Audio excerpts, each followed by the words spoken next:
Okay. So I suppose that you guys don't need to go to the humanity. Of course, you would like to go to the humanity. Of course, you would like to go to the humanity. Many other people talk, and many other people. You could skip my talk. You could skip my talk. So where were I? I was trying to tell my mom that I want to explain what is AI in a very plain language, starting from there, I get on a journey that would lead me to the pursuit of AGI. The pursuit of AGI. I could skip the weekly conversation with my mom. And then I tried to tell her that what is AI. Tell her that what is AI, when we talk about AI, very fancy robot evil terminators, and then all my mom would think is phonetic spelling for AI in Chinese. In Chinese, what I actually do is at the time it was digital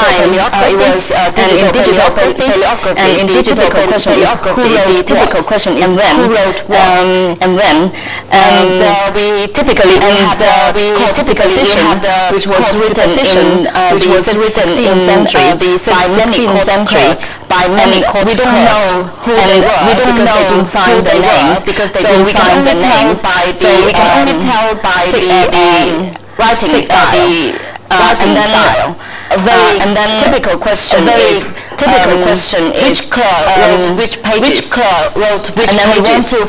and then we want to use method to find the answer for us. So there are two machine learning algorithms. One is supervised learning. One is supervised learning. Then for the input, I need to compile a small set of samples for each writing hand. I'm telling the machine these pages, and B wrote these pages, and B wrote those pages. The machine will be able to apply the patterns in these sample pages, and then apply it to other unseen pages. Yes, or similarities within a scribe hand,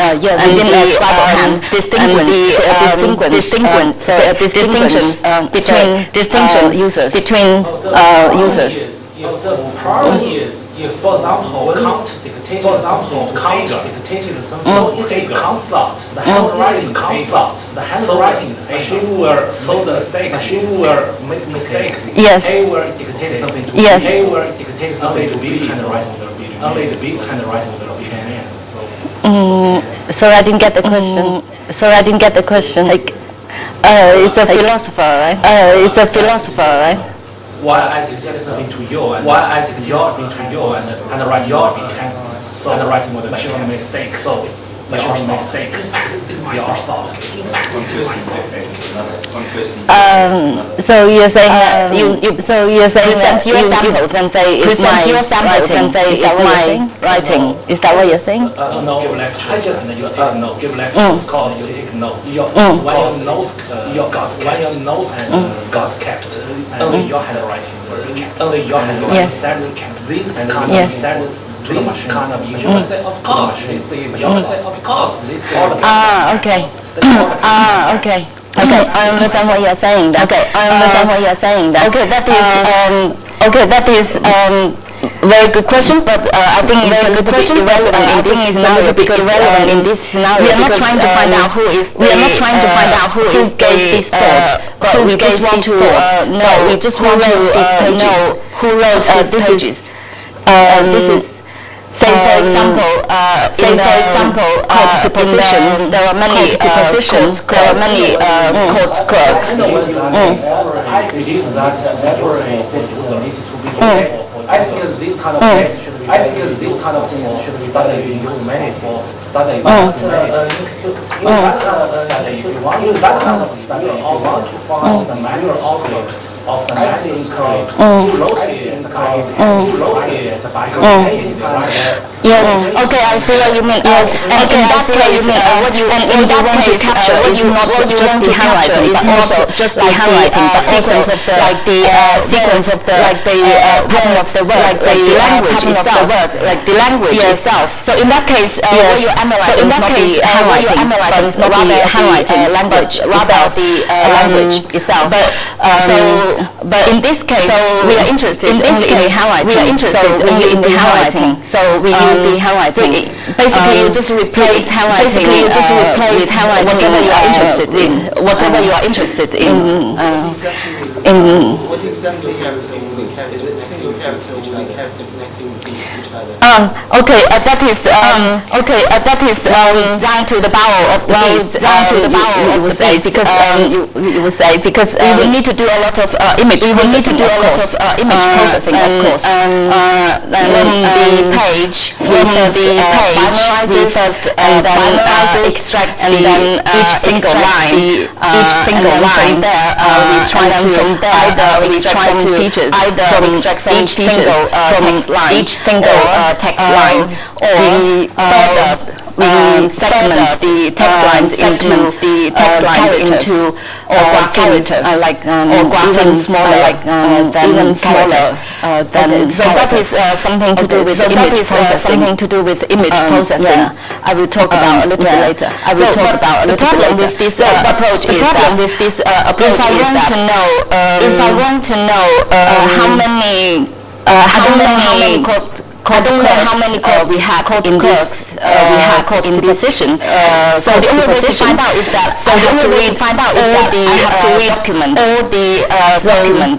If I have to do that, then there's no point to use the machine because I would have read all the documents. I would have read all the documents. And then the unsupervised learning approach is that put all the documents, put all the pages into the machine, and then I'm telling the machine, two scribes who read all these pages, and then the machine will try to find similarities, distinctions between the handwritings, and then they will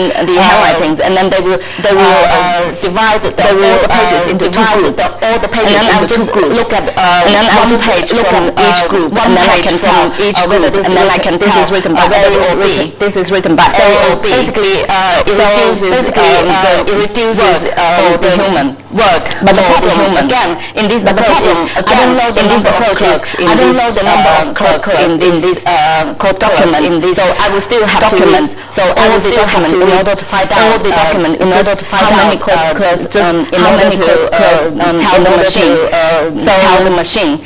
These are the problems. But then these are the problems. This is just something for my presentation to tell my mom. So I started to look for a very interesting example to illustrate pattern recognition. So I found pattern recognition. So I found the animation key, and then one day he picked up this fork, and he couldn't distinguish whether it is a spoon and then he put it in the middle. I was trying to use this as an example. If I am given my machine learning, am I able to find out the difference? Okay.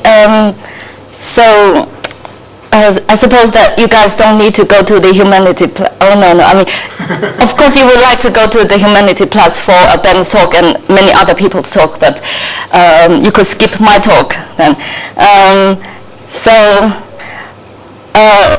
Where were I?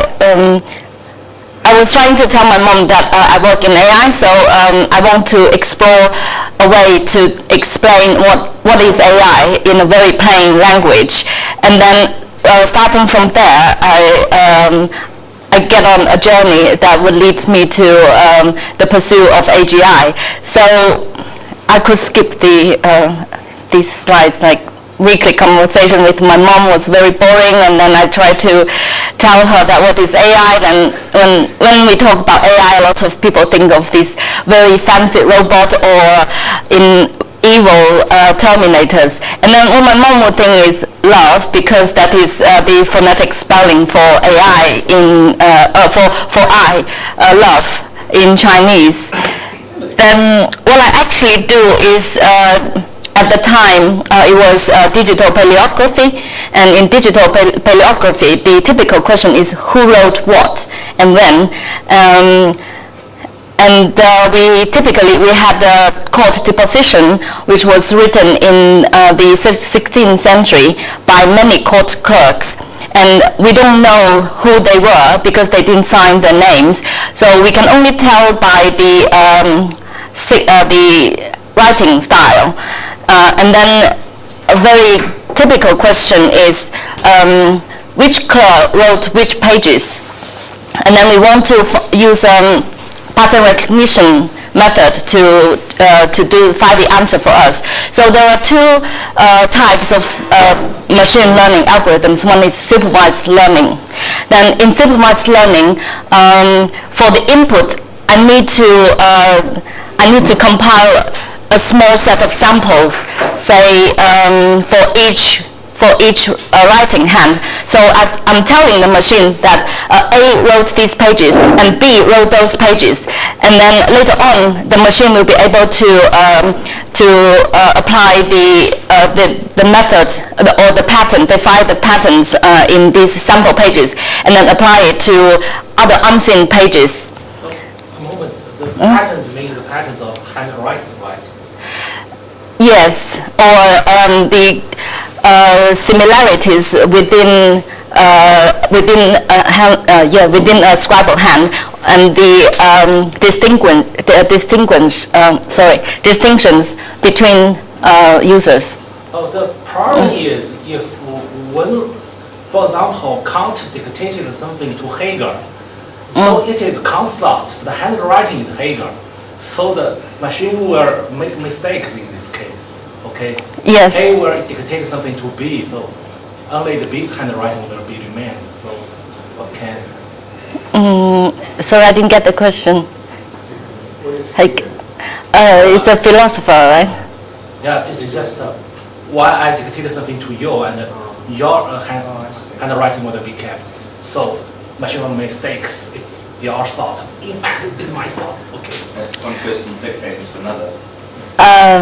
So you're saying that you present your samples and say it's my writing. Is that what you're saying? No. I just give lectures and you take notes. Because when your notes got kept, and only your handwriting will be kept. And if you send these kind of inputs to the machine will say, of course, this is your thought, because all the okay. But in fact, it's my thought. Okay, I understand what you're saying then. Okay, that is very good question, but I think it's a little bit irrelevant in this scenario, because we are not trying to find out who gave these thoughts, but we just want to know who wrote these pages. This is, say for example, in the court deposition, there are many court clerks. I know what you mean, but I believe that every system needs to be useful for users. Okay? I think these kind of things should be very useful for study in humanities.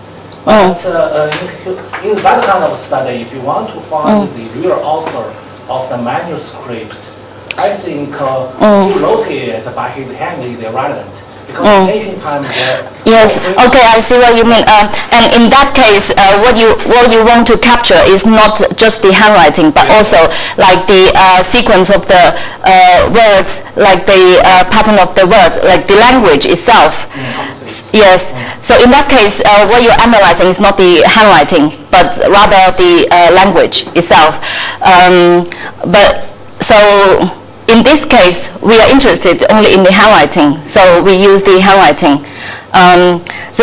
Basically, you just replace handwriting with whatever you are interested in. What exactly is input? Is it the single character or the character connecting to each other? Okay, that is well down to the power of the beast. You would say, because we will need to do a lot of image processing, of course. From the page, we first binarize it, and then extract each single line, and then from there we try to either extract some features from each single text line, or we further segment the text lines into characters or graphemes, like even smaller than characters. Okay, so that is something to do with image processing. Yeah, I will talk about a little bit later. So, but the problem with this approach is that if I want to know how many, I don't know how many court clerks we had in this court deposition. So the only way to find out is that I have to read all the documents. So if I have to do that, then there's no point to use the machine, right? Because I will have to read all the documents. And then the unsupervised learning approach is that I'll just put all the documents, all the pages into the machine, and then I'm telling the machine there are 2 scribes who wrote all these pages, and then the machine will try to find the, like I said, the similarities and distinctions between the handwritings, and then they will divide all the pages into 2 groups. And then I'll just look at 1 page from each group, and then I can tell whether this is written by A or B. So basically, it reduces the work for the human. But the problem, again, in this approach is I don't know the number of clerks in this court clerks in this document, so I will still have to read all the document in order to find out just how many court clerks in order to tell the machine. So these are the problems. But then, okay, this is just something for my presentation about how to tell my mom. And so I started to look for a very interesting example to illustrate the problems in pattern recognition. So I found Wall-E, say, you know the animation Wall-E, right? So it's very cute, and then one day he picked up this spork, and he couldn't distinguish whether it is a spoon or a fork, and then he put it in the middle. So I was trying to use this as an example. Say, if I am given a spork in my machine learning algorithm, am I able to find out the difference? It's supervised learning. So it's similar to all these pattern recognition with images or audio or anything. The first thing you need to do is signal processing. So in this case, I need to do image processing. And what I did is I binarized all the images, and then I extract the layout for each image, say the spoons and fork.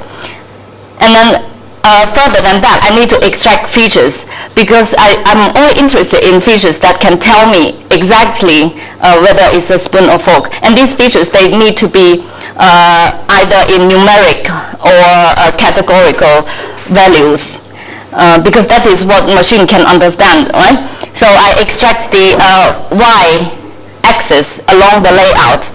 That is the graph you see over there. So you can see that for all spoons, it only has 1 peak, because if I extract the y-axis from the bottom and go gradually up, then there is only 1 peak, right? But then for the forks, I will have several peaks, because at the fork at the top, the y-axis goes along the layout. It will go up and down, up and down. So this is very easy to tell. I could just tell the machine, label the samples and tell the machine, and then it can be, you can see, it can go on and then distinguish between the spoon and forks. But what happens if I have a spork and I use the same method to process the image and extract the features? Then you will find that the y-axis outline, it also has many peaks, more than one peak. So if I'm using the same method, then the spoke will be classified as a fork. So what went wrong there?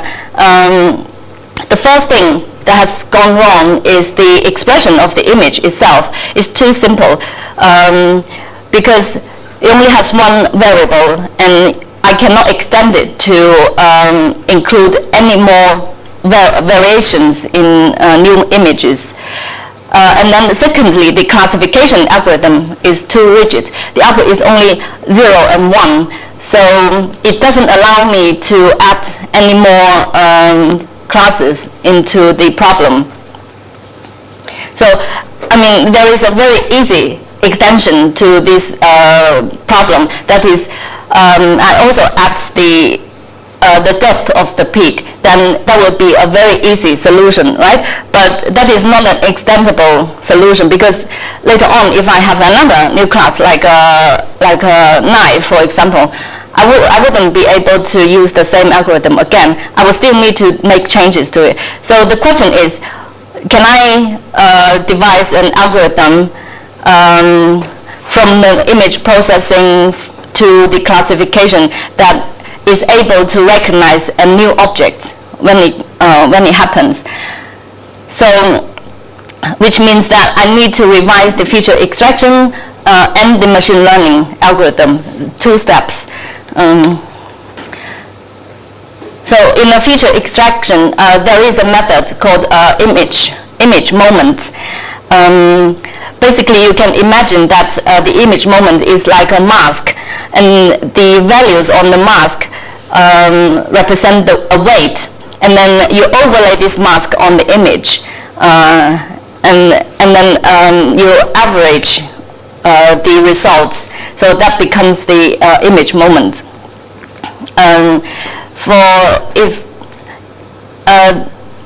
If you can find out that, well, actually the first moment is just the average of the image intensity, and then the second moment would be the variation of the image intensity along the x-axis or the y-axis. So these are very easy to understand, but as it goes, the order goes higher, then it's difficult to understand, but it's okay. So you can just take this method because it basically describes the image, many properties of the image. And then for the algorithm, I use non-parametric clustering algorithm. By non-parametric, it means that I don't need to give any prior parameters to the algorithm, unlike the one I showed earlier, that I need to tell the cluster algorithm that how many scribe or hands we have. So basically, that is, I need to tell the cluster algorithm how many clusters I have. But in this case, I'm not telling the cluster algorithm how many clusters. I want the algorithm itself to tell me how many clusters I have in the data set. So one typical approach is using the multi-objective evolutionary algorithm. Yeah, it sounds very fancy, but actually down to earth, it just change one heuristic algorithm to another. But in this heuristic algorithm, it actually combines two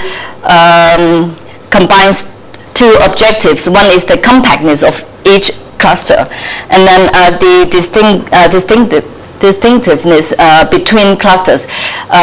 Usually in the clustering algorithm, it only evaluates the first objective, not the second one. That is why we need to tell them how many clusters are out there. But in this case, it evaluates 2 objectives. So I'm able to find out when there are new classes comes in, I'm able to find out that they are a new class. So you can tell from the sample data there. And then, so I ask myself again, is this solution scalable? Actually, I tried. I try to download more images and then feed it to this algorithm. And then as the sample scales up, actually I receive more errors, which is I sort of expected this. And then even for the number of clusters, would this algorithm be able to find out exactly how many number of clusters are out there if I have more samples? Actually, it's difficult to tell, and as I say, if we have more samples, then we will have a lot. So you can imagine if we have more data samples, then the data will be all around this area, and then they become closer to each other, and then it will become very difficult for the algorithm to find out the distinctions between the clusters. So basically the short answer is this solution is more flexible than the ones I said before, but still is not scalable. Then I begin to think that how come humans are so good at these tasks? When you show me a table here, then I know that it's not the regular desk we used to study, and it's not the regular dining table, right? I can just tell the new objects when it happens. So how come we are so good at this task? So I begin to try to look for the answers. And then I started to read some books, read a few books on artificial intelligence, and then like the one written by Peter Norvig. And then later on I started to read Raymond Kurzweil's work, like Singularity is Near, and How to Build a Mind, etc. And then I found this book on intelligence, which was written by Jeff Hawkins. It's hard not to notice, because when you search for artificial intelligence, this book just come up as a recommendation. So, okay, I don't necessarily agree or disagree on Jeff Hawkins' framework, but it's just an opinion, and I'm trying to understand from his point of view. So then so he tries to explain how our cortex work, and he actually proposed a theory about how our cortex work. So if you recall our discussions with Chris and Pei Wang and Ben, you would know that actually we don't have a very good understanding of how cortex work. And then what Jeff Hawkins does in his book is he made a leap based on all the evidence we have collected so far. He made a leap of understanding. So he proposed a theory. So what we have understood so far, that is, there is a theory raised by Monte-Carlo, is that all regions of our cortex perform the same operation. Say our visual cortex performs visual signal processing, and then maybe the understanding of the visual object. And then our audio cortex, it performs audio processing, and then the understanding of audio cortex. But Monte-Carlo at that time, 1978, he proposed that actually he thinks that all regions, if you swap them, they can still do the same job. And this theory, at the time, people were very skeptical about this theory, and the neuroscientists didn't like it. But later on, it was confirmed by some experiments. So they experiment this on mice. They surgically swap some cortex, the audio part and the visual part. And for a week also, the mice was very confused. Sorry? The mice was very confused. But later on, probably like several weeks later, then the mice come back to life, and he was never under, but they becomes all functionable. So the mouse can see and then can hear, right? So it means that the cortex starts to form new connections, and then the visual cortex, which was swapped to the visual audio cortex, begin to form new connections with the audio input neurons, and then they process the audio signal. So another understanding is that all the inputs from our sensory organs are all electrochemical signals. So and then what Jeff Hawkins proposed, the theory he proposed, is that all neurons perform the same functions. So if you take a neuron as a black box, then you could see the input. You can actually measure the input and the output, and then from there, probably you can reverse engineer the neuron function. But the problem is, like I think it was Chris who said this, that we don't have a very good method to measure our brain yet, not at the scale of to map all the neurons at each single time. So we cannot do that. But actually, I know of a project which was carried out by some researchers at South California University. What they did is they tried to simulate the function of our hippocampus. So they tested this on mice again. So they stick the electrodes into the mice brain, and then at the input of the hippocampus and the output of the hippocampus, they measure the signal, and then they try to reverse engineer the function of our hippocampus.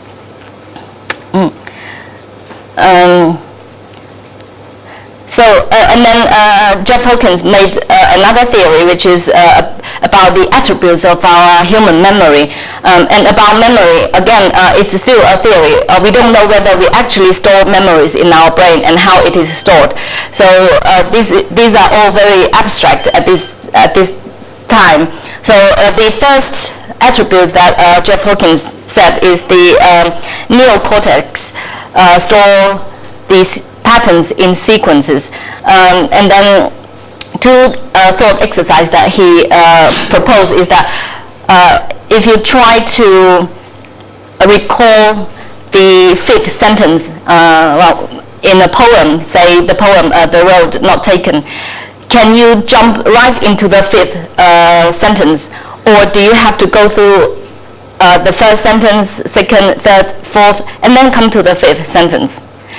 So what he, in this thought experiment, what he tries to prove is that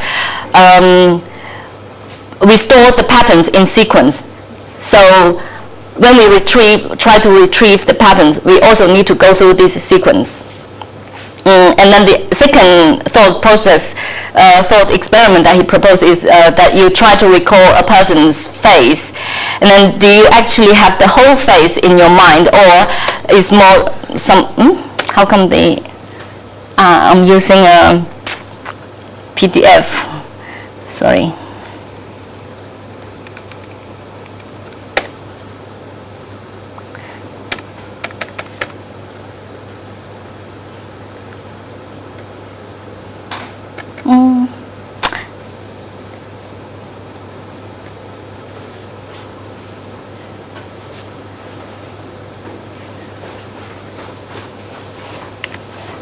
So if you try to recall somebody's face, does it actually come up like this? Like the most prominent feature comes up first, and then it goes by sequence, like maybe the eyes first, and then, like in my case, maybe my cheeks, and then the nose, mouth, etc.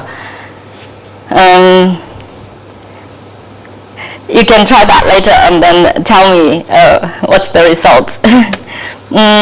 And then the second theory about, second attribute about human memory that Jeff Hawkins proposed is that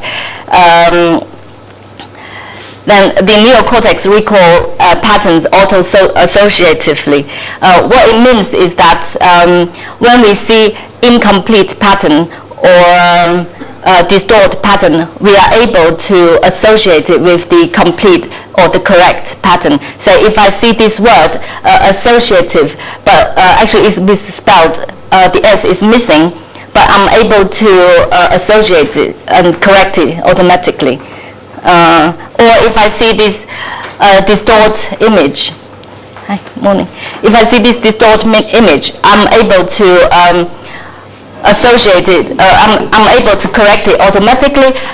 And more than that, if I actually have seen the whole image before, I'm able, this is an incomplete image, I'm able to associate this to the full image I have seen before. So that's what he meant. And then the third attribute is that the neocortex stores patterns in an invariant form. Hello, I'm trying to warm up for you. So yeah, I'm almost there. What he meant is that we are able to associate the different patterns, say, of the same concept.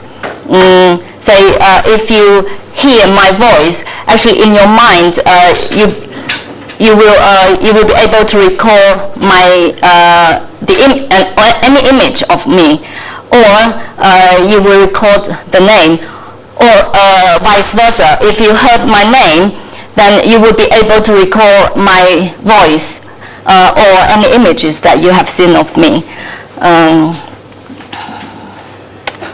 Then the fourth attribute of human memory is that the neocortex stores patterns in a hierarchical structure, which means that this is a typical example of hierarchical pattern recognition. I think that in the era, like in Chris's era, they also have this hierarchical pattern recognition.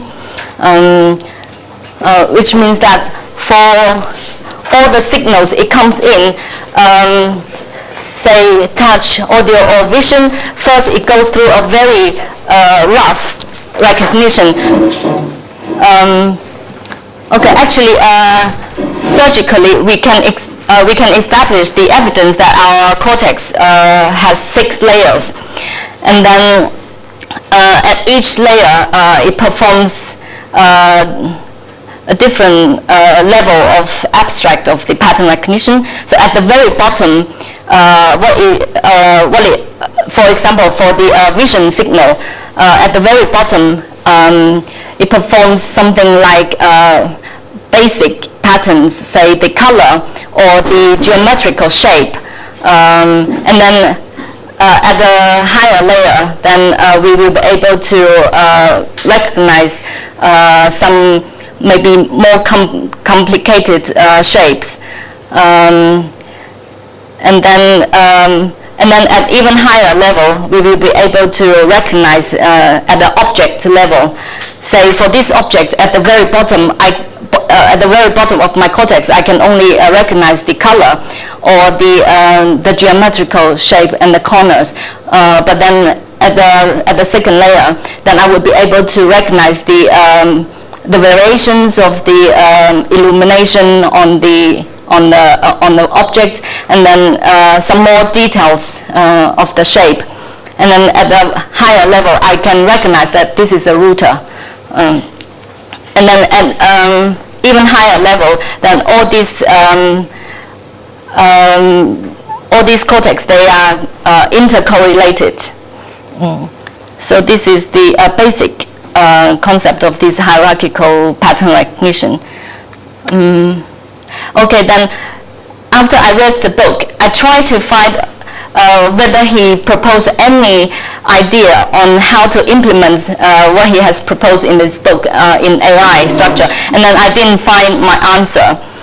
because he didn't. That's not the purpose of his book, and he didn't propose any AI architecture to actually capture what he has proposed, the theories he proposed in his book. That led me to this AGI Summer School. So with that, I think I'm going to pass it back to Ben. Sure. Yeah, thanks.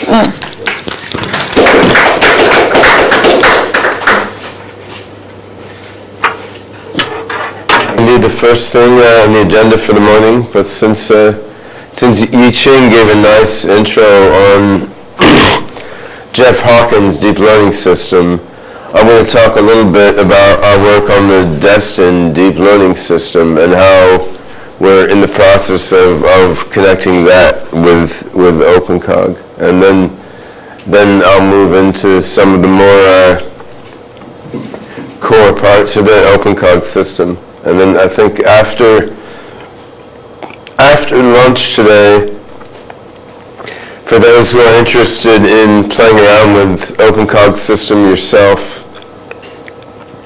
Lake will help people set OpenCog up on their laptops, and then there can be AGI discussion for other people in parallel with that. And then I guess the Monday we'll have more hands-on stuff, and Ray Ting will go over natural language processing, and then I'm sure I'll have something else as well. So, good morning. We just started like 1 minute ago, so you're about on time. I've been here. All right. So, this was a presentation that I gave at the AGI-12 conference in December, but actually there's been some progress since this, so I'll go through this basic information about Destin and then say a little bit about more recent progress as well. So, in general, there's been a lot of noise in the history of AI about the difference between symbolic approaches and sub-symbolic approaches. A symbolic approach prototypically being centered on formal logic, and the sub-symbolic approach, the prototype of that would be a neural network where the components are little units that pass around floating point numbers representing the activation of a neuron or something. Now when you really dig into it, you find this distinction is kind of BS. I mean, there are various relevant distinctions hiding in there, but actually a logic system typically has been used in the history of AI just on formal rules as input and formal textual statements as output, but actually logic-based systems could be used to control robots or deal with perceptual data or visual or auditory data and control joints and to learn from experience. So actually there's no reason that you couldn't use a symbolic logical system in a purely experiential learning grounded sort of way. In that case, your logical atoms would be like your basic perceptions of the world and so forth. And you would have a logical atom for, say, there's blue to this degree at this pixel in my visual field, and my servo motor has moved to this degree.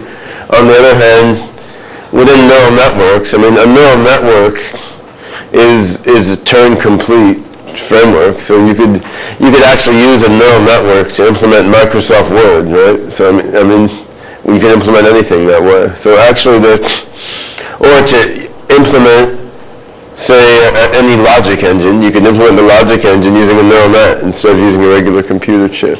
So actually, the distinction of symbolic versus sub-symbolic is not quite right the way it's usually drawn.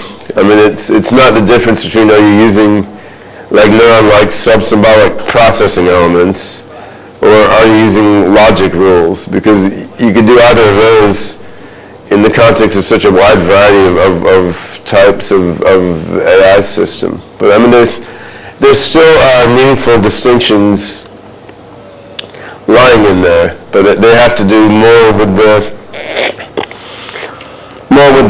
level at which the symbolic content in the system is put into the system by the programmer as much as anything else. I mean, in a prototypical sub-symbolic approach, you would just supply the system with some very low-level rules, none of which have anything to do with common sense reasoning, like none of which has anything to do with implies or if or and or table or chair or anything like that. They exist at a much more microscopic level.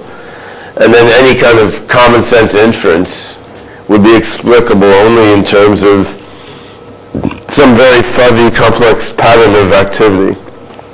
And in a more typical symbolic approach, there will be specific elements in the software that humans had put there and humans could easily identify that corresponded to parts of your high-level reasoning. So, I mean, in a simple example, take something in logic like A implies B, right? The cat, or cat inherits from animal, or waking up in the morning implies not being asleep. Now, in a logic-based system, or a symbolic system, there would be like identifiable human-created system elements corresponding to all the pieces there, to the implies and to the wake up. In a typical sub-symbolic approach, you couldn't identify that. I mean, wake up might just be some big complex of 100,000 different neurons or elements with different levels of activation. The idea that wake up implies not be asleep would involve a huge bundle of different connections and their activities over time. And so there is a difference there, but yet the difference is not whether you use neurons versus you use logic rules, because both of those types of systems could be made using either neurons or logic rules. And I mention that because it's important to keep these dichotomies in mind in the right way rather than the wrong way. When you think about integrating, say, a sub-symbolic perception system with something like OpenCog atom space, which has, among other elements, a symbolic logic aspect to it. So we've been working on taking Destin, which is a hierarchical temporal memory type architecture, somewhat like what Yiqing has been outlining.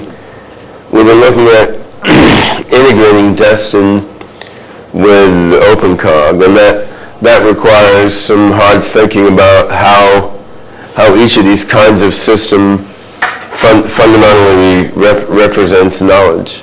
And how do you take a sort of diffuse sub-symbolic activation pattern representing some kind of memory or knowledge in the Destin, hierarchical temporal memory, and correlate that with, say, a single node in the OpenCog atom space. So why do we want to do this kind of integration? Well, hierarchical pattern recognition architectures, such as Yiqing outlined, seem to be very good at recognizing patterns in low-level data. I mean, she mentioned touch as well, which is fair enough. I've been focusing on vision and acoustic data. And you notice olfaction isn't there, because olfaction in the brain is done a bit differently. That tends to be more combinatory than hierarchical connections. And recognizing a smell is more like a very richly connected attractor neural network settling in on some attractor representing the smell. Whereas indeed, vision, hearing, and touch both have more of a hierarchical pattern recognition aspect. On the other hand, a logical reasoning system seems pretty good at reasoning about abstract knowledge that you don't have exact grounding about. I mean, if I tell you, like, okay, there's a country called Lilliput where all the people are very, very short, and the people in Lilliput, when they jump into the swimming pool, it hurts them more than it hurts us. And why? So to answer a question like that, you've never seen the country called Lilliput, right? To figure out, well, maybe that's because surface tension behaves differently on water for very small, when you get smaller. So there's more surface tension on the water when they jump in, so it hurts them more. So you can figure that out by logical reasoning. To train a neural net to figure that out, of course it's possible because neural nets are Turing complete, but it's kind of a pain for a neural net to do with this ungrounded knowledge. It's not the most natural thing for simple neural net architectures to do. So what you would say is the simplest and most ready things for a hierarchical temporal memory type architecture to do are different than the simplest and most ready-to-hand things for a logic system to do, even though each of them has indefinite possible capabilities. So then you could take a couple approaches. You could say, okay, sure, well, let's start with the simpler things that a hierarchical temporal memory can do, and then kind of grow up from there. Once it's learned to do the simpler thing, get it to do the more and more complex things. And you could say the same for a logic engine. Let's start with the symbolic reasoning part, and then once it's really good at that, then we'll extend its reasoning to reason about perception and movement and the things that it doesn't take to that naturally. Or you could take an integrative approach and say, well, okay, let's take one of these guys and one of these guys and figure out a way to use them together to get a composite system that can have the strengths of both of them. And all of those approaches make logical sense. The approach that I'm taking at the moment involves combining the two together by making a hybrid neural symbolic system. And so we're using Destin, which is a sub-symbolic hierarchical temporal memory system. We're using Destin to recognize perceptual patterns in sensory data. And we're not doing it yet, but we will use a similar approach to control movements. Then we're basically recognizing patterns in the states of the Destin hierarchy. And those recurrent patterns that are recognized over time in the states of the hierarchical temporal memory are then fed into the OpenCog system. And so we're doing these three in simple tests so far. The next step is to have the judgments of OpenCog fed back into the hierarchical temporal memory to help it learn better, which we haven't done that because we're still solving various problems in these three steps. So that's one approach which I don't think has been taken before to hybridizing a sub-symbolic with a symbolic system, where the key bridging step is recognizing patterns in the set of states of the sub-symbolic system and then feeding these patterns into the symbolic system. And in essence, since you have a hierarchical temporal memory, the state at any given time can be represented as a labeled tree. So this pattern mining algorithm is in fact a frequent subtree mining algorithm. And then we feed the frequent subtrees into OpenCog as abstract relationships. Yeah, so the very high-level abstract depiction of what we're looking at here. So this side is the Destin hierarchy, and I made up the very ugly acronym, which I don't expect to catch on because I don't know how to pronounce it. But what this kind of architecture really is a compositional spatio-temporal deep learning network. I mean, basically, I was calling these things HTM-like networks, but ultimately, I mean, Jeff Hawkins' HTM system was not the first such system identified, nor is it necessarily the best such system. He simply is the most famous person to write about such a system. So it began to seem unfair to other researchers to call everything HTM-like. I mean, in a way, hierarchical temporal memory is a general term, but on the other hand, it's also sort of the brand of Jeff Hawkins' system. So what is unique about this kind of hierarchy? Well, it's a deep learning system, meaning you have multiple layers and you have learning elements on each layer. And on each layer, the elements in each node are learning about the outputs of what was on the layer below. And you have feedback and feed-forward information passing up and down the pattern recognition hierarchy. So each of these nodes has, on each level, has some pattern recognition in it. As you go higher up, you're getting to more and more abstract patterns. So that's the compositional aspect. Like this layer recognizes some patterns in data. This layer recognizes some patterns in these patterns. This layer recognizes some patterns in these patterns, and so forth. Now, that makes it a compositional deep learning network. What makes it spatial temporal is that as you ascend the hierarchy, the nodes each refer to a larger and larger extent of space and time. In the case of image processing, a larger region of the image, a longer slice of the movie, right? So I failed to come up with a cool acronym there, so I just made up an ugly one. But maybe someone can think of a better one.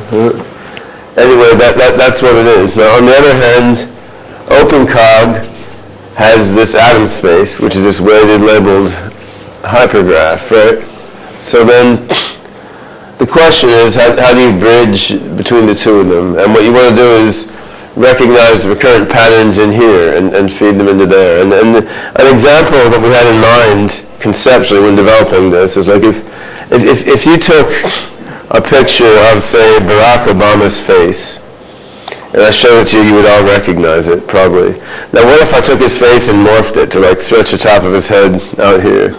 So that's America. You can do that to your reader without getting in trouble, right? So you can morph his face and make him look weird. And then most of us would still recognize him. However, in the most straightforward sense, a simple hierarchical temporal memory wouldn't be able to do that. Because, I mean, in the one case, if you view this as being laid over like an image, right? And then his eyes were here, then the eyes are here. And let's say the eyes are here in this level, right? So if the eyes are in a certain position, then once you stretch the face, the mouth and nose are the same place, but the eyes are stretched out somewhere really different. Yet somehow we can recognize that as Barack Obama's face because we're seeing it on a more abstract level. And that's not a simple linear transformation, like a rotation or a reflection or a transposition or something. That's just a weird nonlinear morphing. But we're representing the face somehow in terms of some fuzzy library of more abstract forms, rather than in terms of exactly what occurs in each place. And of course, there's a lot of ways that you can capture that. I mean, there's a theory of image grammars that tries to capture that. So one way to do it is to actually look at the various pictures of Barack Obama's face, recognize what are the common patterns among those pictures, or even if you have just one picture of Barack Obama's face, what are the patterns that distinguish his face from other faces that you've seen, for example, or other things that you've seen, and take those more abstract patterns and store them somehow. And in the hybrid architecture that we're looking at, those more abstract patterns would be stored in the atom space. So if you had, say, a certain recurrent pattern corresponding to an eye, another one corresponding to an eye, then OpenCog knows how to recognize spatial relations like below, above, between, and so forth. So once you recognize there's an eye and an eye, and then OpenCog, once it has the eye pattern stored in their positions, it can say, well, okay, the nose is between the two eyes, the mouth is below the nose, and so forth. So, in essence, in the framework we're looking at now, the eye, nose, and mouth would be patterns recognized by applying subtree mining to this state of the destined hierarchy. Then spatial relations between those patterns are handled on the OpenCog side. Now that's not the only way to do it. You could try to handle this more abstract stuff within here. Yep. You say OpenCog, you say Moses, or you say BLM? That's neither, actually. I mean, this is just, we store these relations in something called the 3D space map. And then we have hand-coded code for basic spatial relationships.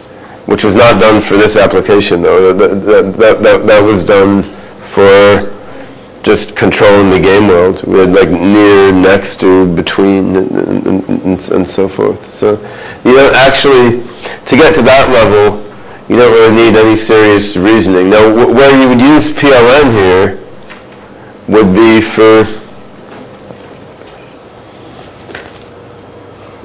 you could infer that if A is below B and B is below C, A is probably below C, for example. And you infer that from a bunch of examples, where if in 10 examples you saw the below relation is always transitive, then PLN should be able to figure out that below is generally transitive. So in combining and interrelating the spatial relationships, you have a logical reasoning problem. Yep. How is the level of detail determined? Like, do you see an eye or do you see Barack Obama's eye? Well, I mean, the level of detail in mining patterns from the picture is just determined by what comes out of the destined. So it would really depend on how many different things. We haven't actually done the experiment with eyes yet. We're working with simpler shapes. So it would depend on how many different pictures it had seen or of what, actually. I mean, if you've seen a lot of different people's eyes, then you would have enough data to distinguish what one guy's eye looks like from another guy's eye. If you haven't seen many people's eyes, then eye is all you're going to see, basically. I mean, just like, I mean, yeah, the first time I saw Chinese people in my life, I thought they all looked the same. Right? I mean, I was a little kid at the time, and I could barely tell the difference. And then once you see many people with a certain face structure, you have multiple training examples, so you can cluster among them differently. So inside each destined node, as I'll explain in a bit, you're doing some clustering. So in essence, if you had enough instances of different faces, you could form clusters among different types of eyes and recognize patterns there. If you have that much data, then you're basically clustering eye versus nose and so forth. Mm-hmm. Is there a particular reason for the number of levels that you use? No, it's a parameter. I mean, ultimately, at the moment, to be honest, it just depends on how many pixels we use at the bottom, and then we just do factors of 2. But that's, I mean, there's no particular reason to use squares either. I mean, the human brain uses triangles. You could use hexagons like a honeybee. I mean, I'm not sure how much difference that makes. Hexagons behave more nicely under rotation, which would be an argument for that. I mean, in practice, you probably should use a higher granularity and more layers than we are, but then it runs very slowly. So we had a version of this that ran on CUDA before using GPUs, but that version has fallen into disrepair. But eventually we will need to go back into that, because unlike most of OpenCog, this stuff is highly vector parallelizable. Like it's easy to run on GPUs, because what happens in each node of the hierarchy is somewhat independent. Can this system easily learn incrementally? Yeah. Okay. Well, I mean, insofar as it can learn incrementally. Yeah. How much data does it need to do anything useful? Well, that's a very broad question, right? Yeah. So, I mean. So actually, there's a bit of a backstory behind this. So Yiqing Liang, who developed this initially, had a commercial system called HDLM within his company Bynatics, which was used to do a lot of interesting things for various customers. And he started Destin as an open source system, which had similar but not quite identical ideas to his commercial system. So it was not to violate the proprietary IP. So his commercial system I saw do a lot of cool things. I mean, that's in use in, I guess, New York Port Authority to recognize various events involving boats and trucks and vehicles and so forth, and as well as been used for various U.S. government agency applications. So this system we've not yet used for anything interesting. It doesn't yet have everything his commercial system had, but it has some things his commercial system didn't have, which I'll describe. In terms of how many examples you need, I mean, that depends on how diverse they are, right? I mean, if you're just trying to do classification of like stuff we've actually played with, say classify cats versus motorcycles or something, you don't need many examples. Like 10 cats and 10 motorcycles is fine, and probably less would be fine. They're quite different from each other, right? Although in regular neural networks, it would only work if you present those 10 images of cats 100 times or something in order for it to... Oh, how many times you need to present the same image? Because I'm thinking in AGI's lifetime it won't see the same thing thousands of times probably, the exact same thing. Yeah, I mean, you can... Now this goes beyond what we have in Destin right now, but what I want to do is integrate some stuff from, you know what TPN is?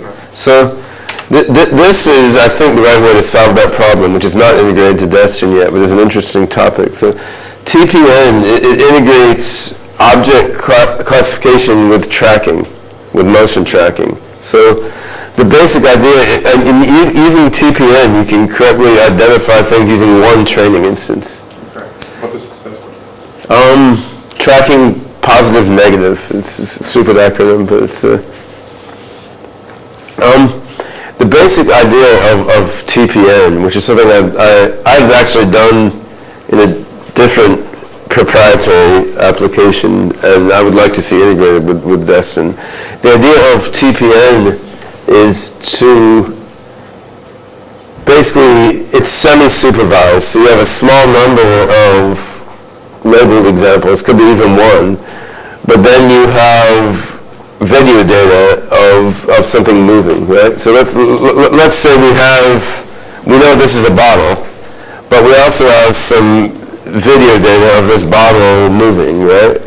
Which is the usual case in a baby's experience. I mean, you may see only one example, but you don't generally see the one example in the one position, right? You more often will see it in life. So then what you can do is you would train a classifier on that one example, obviously using like a strong compactness penalty or something, because otherwise it would just be overfit to the one example. Then you apply that classifier to everything in your experience. Now, what you have on your side is a certain constraint, because you know this was a bottle now, it's probably still a bottle now, it's probably still a bottle now, it's probably still a bottle now. So then you check whether your classifier would still correctly recognize that bottle during all the other times. And you may have other things in your memory that you know pretty sure are not a bottle, like your mom or a cat or something. So if that classifier thinks your mom and a cat are a bottle, it's probably wrong. If it thinks the other instances of the bottle that have moved around are still bottles, it's probably right. So if you have classifiers that pass that test of classifying the moved versions as the same thing and not classifying obviously wrong things as the same thing, then you would take the other things that classifier classified as a bottle, add them to your training set as labeled examples, and retrain. So basically you have one labeled example, or maybe 3 or 4, but those examples have moved, right? So then all the different moved versions of that, if they're correctly identified, can be added as labeled examples. Then you bootstrap your training set. So I think that kind of thing is why we can recognize things based on seeing it once visually. Right? When you say you bootstrap your training set, do you imply that you keep in mind your entire training set of everything you've ever seen and continue to retrain on everything all the time? You can't do that, but I mean when you're looking at the bottle, this can happen while you're watching the thing being moved in the first place, right? I mean, because this is a way to get more training data for this bottle, but maybe you will after you leave here you won't see the bottle for a while and you will see other new stuff. how do you not forget about the puzzle? Because again, in like traditional machine learning approaches, it would probably forget about something if you retrain, let's say, a regular neural network on something else. It's going to forget about.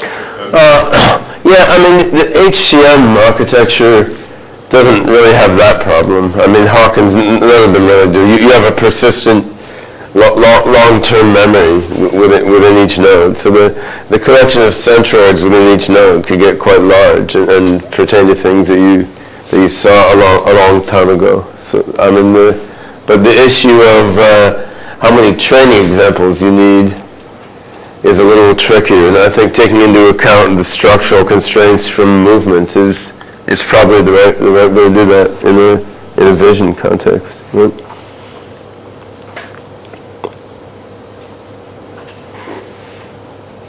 All right, so that's the beautiful smiling face of HMRL, the developer of Destin. He's at University of Tennessee, Knoxville, and originally an electrical engineer. And he, in addition to Destin, he has a bunch of other research lines, one of which is putting deep learning on a chip, which is a project funded by DARPA, which just started and should run another 4 years. And he recently moved to California because he started a hedge fund, and the other staff are out there. So it seems to be a virus spreading through the AGI community. Right? So Yiqing already went over the basic motivations for a system like this, which is the well-known hierarchical pattern recognition structure and behavior in various sensory cortices within the human brain. So Destin is a specific instance of this. I mean, you're feeding in perceptual data, here a scribbled O, and in essence, in the current system, just to be quite concrete, typically the lowest level node refers to 4 pixels. Then each of these nodes refers to 4 nodes on the level before. Each of these refers to 4 on the level before, and so forth. I mean, certainly not the only way to do it, but that is the way that we tend to do it. And each node performs clustering on its inputs. So at the lowest level, a node is just clustering the 4 pixel combinations that have come into it, and then to go from one level to the next, you construct a belief vector, and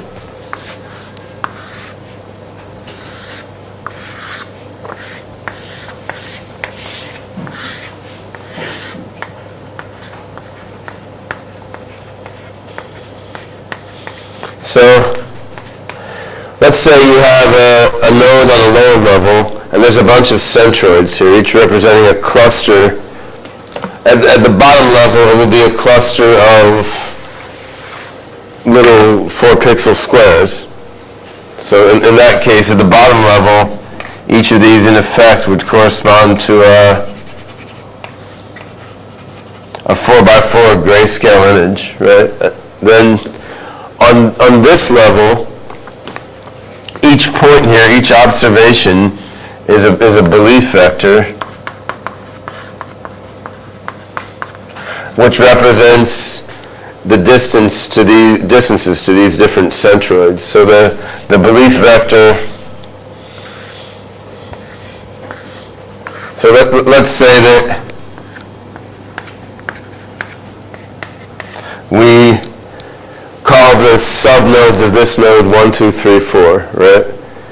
And then there's a bunch of centroids in here, which are clusters of the observations coming in here. So we can call this centroid 1, 1, centroid 1, 2. This will be centroid 2, 1, centroid 2, 2, and so forth. So we index the centroids in here. Then basically the observation here is comprised of something here, something here, something here, and something here, right? So the observation in this larger spatial region corresponds to the combination of 4 observations in the subregions. Now for each of these, you can compute its distance to all the centroids in here. And then you can scale that, but we can look at... So this will be the distance between the observation and the first centroid here in the first square. Then here, we can look at the distance between the observation and the first centroid in the second square, and so forth.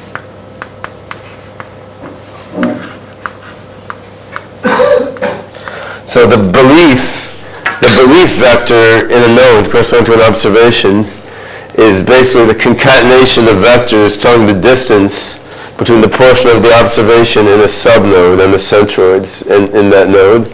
Typically, 1 or 2 or 3 of these will be quite high and the rest will be near 0 because it's only going to be near some of the centroids. Then you normalize all these into probability values so that they sum to 1.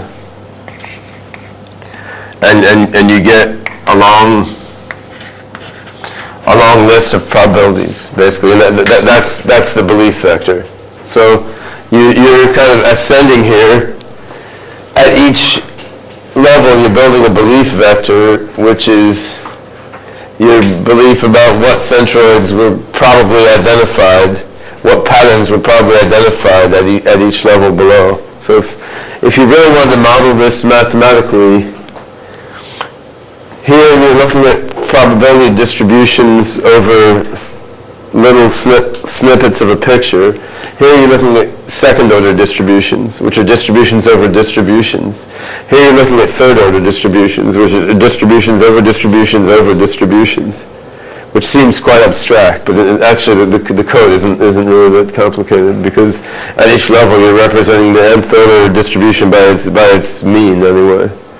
So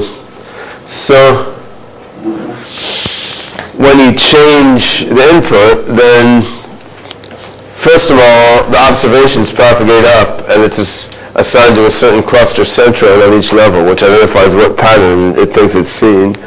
But then all the centroids move a bit based on the new observation, because the new observation is assigned to some centroid on that level, and then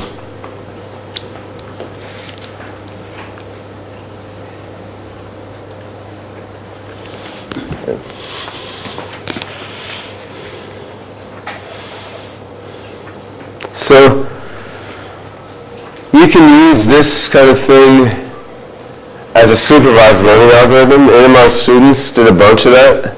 They basically exposed the destined system to images, let it do this whole thing of hierarchical clustering and belief formation. And then they took the state of the network at a given point in time and fed that as an input to in this case, a feed-forward neural net to do classification. So in this case, they were just using the destined hierarchy as a preprocessor for supervised image classification, just to make a better feature vector to feed into the supervised learning algorithm. Now, you can also use it unsupervised. I mean, you can do whatever you want with the destined states once you have them. And what we're doing is using them for hybrid learning.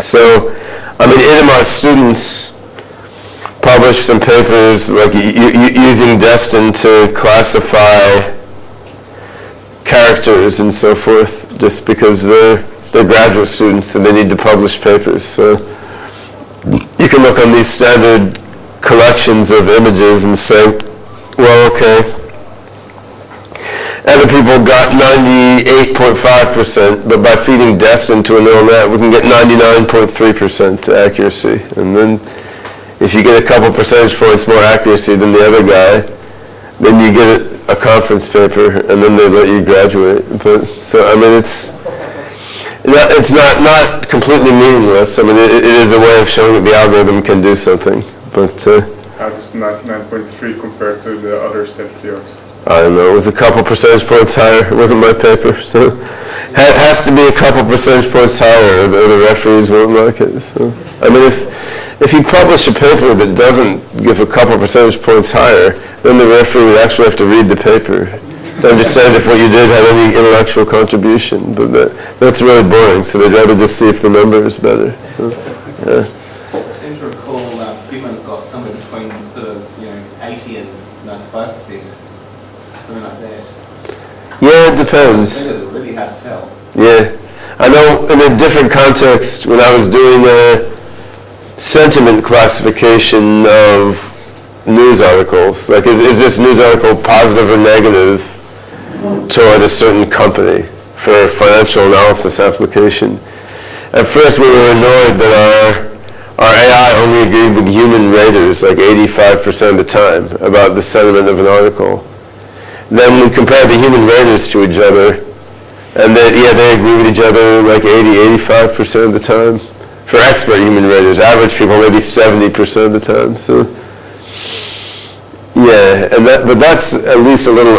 You would expect that to be a bit ambiguous. Like, is this merger positive for this company or not? These images you would think would be easier, but yet, I mean, those captchas you need to type online to get to web content can be quite difficult. So, I mean, I sometimes have to go through those 2 or 3 times. I guess it's not surprising. So, in seeking to connect Destin to OpenCog, we, as always seems to happen, ran into various annoying things in the way Destin works that we wanted to change. And this has been an almost universal experience. Like, conceptually, it feels like we can connect together these different algorithms. But when you look at how the algorithms are really implemented and how the specifics work, they're never made quite the way that you would want. And see, in the case of Destin, one thing we really wanted to do is make the meaning of patterns uniform across all the nodes. So like, what Destin basically does, all the inputs coming into this node are clustered using an online clustering algorithm that's updated iteratively. All the inputs coming into here are clustered, but it happens independently in each node, which is how HGM and all the other similar architectures work. I mean, now, that has a couple implications. I mean, one thing it means if you looked at this bottle here, or looked at this bottle here while still staring straight ahead, so it's more toward the edge of your visual field, it wouldn't be recognized at all based on your initial training. So hold the bottle here, then your cortex is trained on it. Move the bottle to the side while still staring forward. In the standard architectures, that means, if the bottle here was activating these nodes, once you've moved it over a bit, it's going to be activating those nodes. So none of the patterns, none of the centroids and patterns in those nodes here are going to be in those nodes there. So you'd have to train it with the thing in every position. Now what Idemar says is, yeah, but the fovea is moving. So you'll just roll your eyeball around and look at it directly. But I think if I've seen something head on, I can still recognize it when I see it peripherally the next time. I don't think my visual cortex is tied to the exact angle at which I've seen the thing. Now, there's some specificity, like if I see your face upside down, I won't recognize it as well as if I see it right side up. So our rotation invariant isn't great. Our translation invariant seems pretty good. Our scale invariant isn't bad. Like if I back up, I don't think you're a totally different person, right? But in the most naive case, if the bottle is close, it may appear like this. If the bottle is further away, it might appear like that. Because the different layers are tied to a certain scale. And when something's further away, it looks smaller, right? So the change we wanted to make to Destin was basically when a pattern is recognized, when a centroid is recognized by clustering inputs in one node, it's then available in every node, which arguably is not the way the visual cortex works. The visual cortex seems to get to the same end in some different way that is not yet fully understood. So right now, in the current version of Destin, you can share centroids among nodes on the same level, but we didn't yet implement sharing among different levels. That will get done sometime in the next couple months. So right now, you can move the thing side to side, and if it's out somewhere, it'll still recognize it. But at a different distance, it won't recognize it, which needs to be fixed. I mean, we know how to fix it, but we've just been, there's one guy working on Destin, and what he's working on now is making it so the number of centroids, number of patterns at each node is not fixed, but rather you have a dynamic number of centroids. So you have to measure, is the quality of the clusters getting bad, and then add a new centroid. So we've been playing with different ways of measuring the cluster quality, basically. But that's an example both of how, even if you start with something brain-like, you end up wanting to deviate from being brain-like because you're in a computer. So, I mean, yeah, the brain apparently doesn't, from the best we understand, it doesn't share patterns directly among one part of the visual hierarchy or another. No, there's all sorts of cross connections that are doing something. But just because of the way the brain works, there's not some data structure, there's no hash table in the brain, unfortunately. That would be awesome. But there's no central repository where you can just say any pattern learned here gets stored in that pattern repository and then is available everywhere. I mean, the brain just tends not to work that way. But if we're implementing this on a computer, I mean, why not? It's really easy to make a table of all the patterns and let every node have access to it. I mean, scaling the patterns from different levels requires some downsampling and upsampling, which we haven't done yet. But by and large, once you're on a digital computer, there are things that obviously increase intelligence by deviating from how the brain works. I mean, within neural networks, backpropagation was the first example of that. There's no way the brain uses backpropagation, but everyone in neural networks uses it because it works better than pure Hebbian learning on real examples. And I mean, this also on a broader level illustrated that once you really get into taking something and integrating it with other components, you find you need to rewrite and rethink large parts of that thing. Like in concept, integrating Destin with OpenCog seems straightforward. In practice, once we get into it, we realize, okay, we need to make all these patterns like translation and scale invariant. But then you actually look at the Destin code and you change a lot of things to make that happen. And then, okay, there's a fixed number of centroids because they're using it for machine learning experiments where you kind of know you have a fixed number of images, and so you just set the number of patterns big enough for that collection of images. But if you're doing lifelong learning in a robot, you can't assume you know how many patterns there's going to be on each scale. So you need to make that adaptive. But of course, the code wasn't written for that stuff to be adaptive. Lots of parameters that were hardwired have to be rearranged. So this is actually a big advantage of the open source methodology if you're doing integrative AI, because at least since we convinced them to make Destin open source code, then there's a recognized methodology for my team to hack on it and make improvements to it. I mean, if we were working with a proprietary closed source version of Destin, even if it worked much better, we just couldn't do it because you couldn't make the changes you need to make the integration work well. This is a picture of the reconstruction you get from different levels. Just like put your hand in front of the camera. So you can look at the centroids on a certain layer and kind of reconstruct what image is most likely there based on the patterns recognized at that layer. And as you go higher and higher, it gets grainier and grainier because they're recognizing more and more and more abstract patterns. So I'm going to show a little bit more of Destin in a moment. But the idea that Idemar had, the way Idemar wants to build his AGI, once he makes $10 billion from his hedge fund and can fund his own AGI project, he wants to have basically 3 different hierarchies.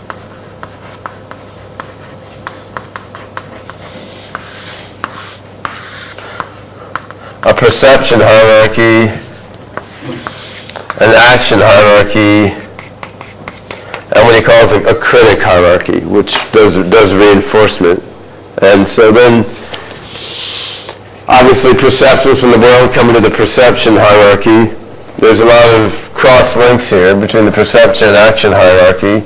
Then you get rewards from the world, and the critic hierarchy propagates the rewards into the action hierarchy.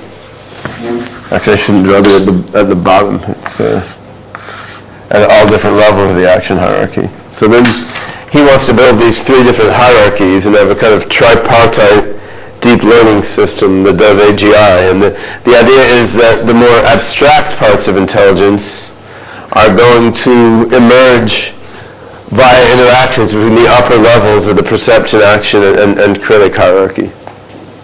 So he doesn't want to have to hard code logic rules or language or anything like that. It's all supposed to emerge by interaction between the top levels of a perception, action, and critic hierarchy. And he certainly recognizes that's a wild oversimplification of how the brain works, but he thinks it's a right kind of dynamical system to give rise to human level intelligence. And this is a sort of conceptual depiction of what the kind of action hierarchy would look like. I mean, you could have lower level nodes corresponding to smaller parts of the body, and as you ascend the hierarchy, the nodes correspond to larger and larger parts of the body. So if you boil that down mathematically, it's a lot like something like Destin, but instead of operating in two-dimensional or three-dimensional space, you're operating in the n-dimensional configuration space, the C space implicit in the degrees of freedom of all the servo motors. So I think he hasn't done that yet. He has a student working on that. It's kind of doable. I mean, and you could even look at integrating all those with something like OpenCog, a perceptual hierarchy, a motor hierarchy, and so forth into OpenCog. I mean, I think that is an interesting direction. We haven't gone that far yet.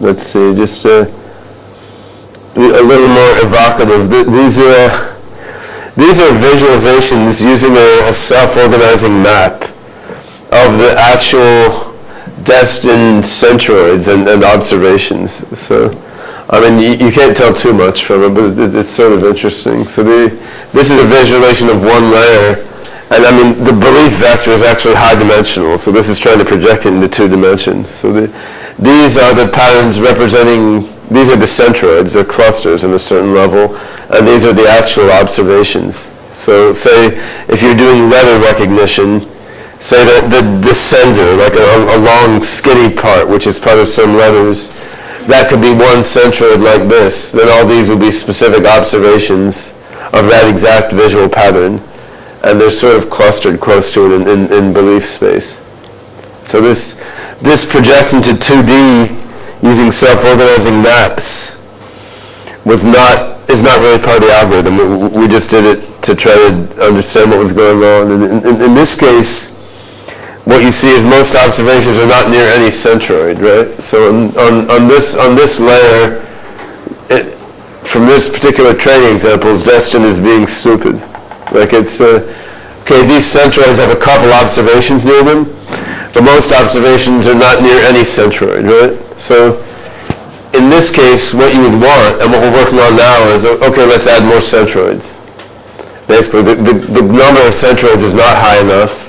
You would add a new centroid, and then try to let the observations be reclustered with something extra. Oh yeah, this.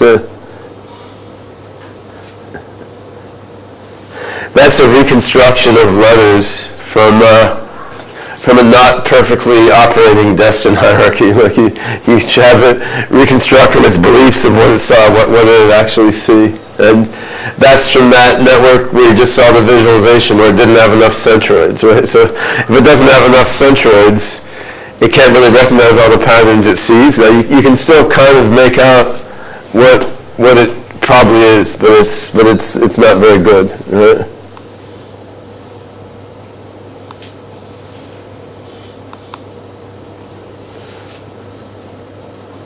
Actually, no.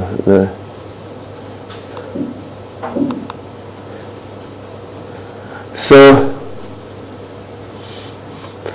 one thing which I'm going to talk about in AGI-13 that we've been working on, as I mentioned, is recognizing patterns from destined output using the frequent subtree mining. So, for this experiment, we just feathered a few simple shapes, as shown here. And this was visualizing the centroids at the 7 layers when exposed to those shapes. So basically, this is just what the centroids on layer 3 look like if you try to boil them down to collections of images. And as you get on higher and higher layers, you're getting more and more abstracted patterns. And so in this case, it's really easy. It works well. The centroids in the highest level actually look like the pictures that you got. Of course, usually it was engineered to work that well. We chose a number of centroids properly and so forth. And actually, the centroid on the nth level is actually an nth order probability distribution. And this represents the mean of that distribution in a weird way. It's like it's not the standard mean, it's the 4th power mean or something. So you take like,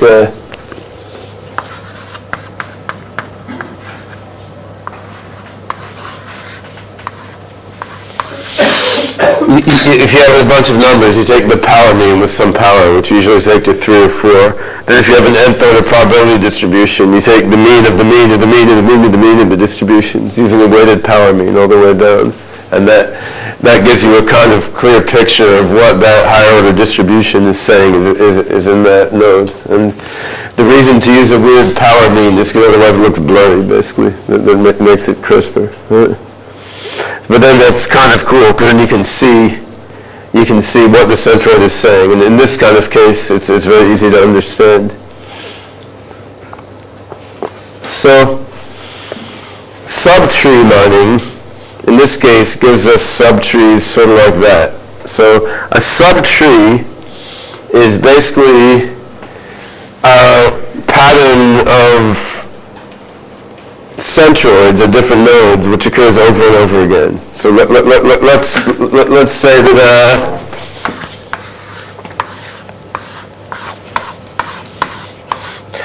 let's say this node often has centroid 1 at the same time as this node has centroid 2, and this node has centroid 4, right? So if that combination, like observation matches centroid 1 here, 2 here, and 4 here, if that combination occurs frequently in the system's history, then that would be a frequent subtree.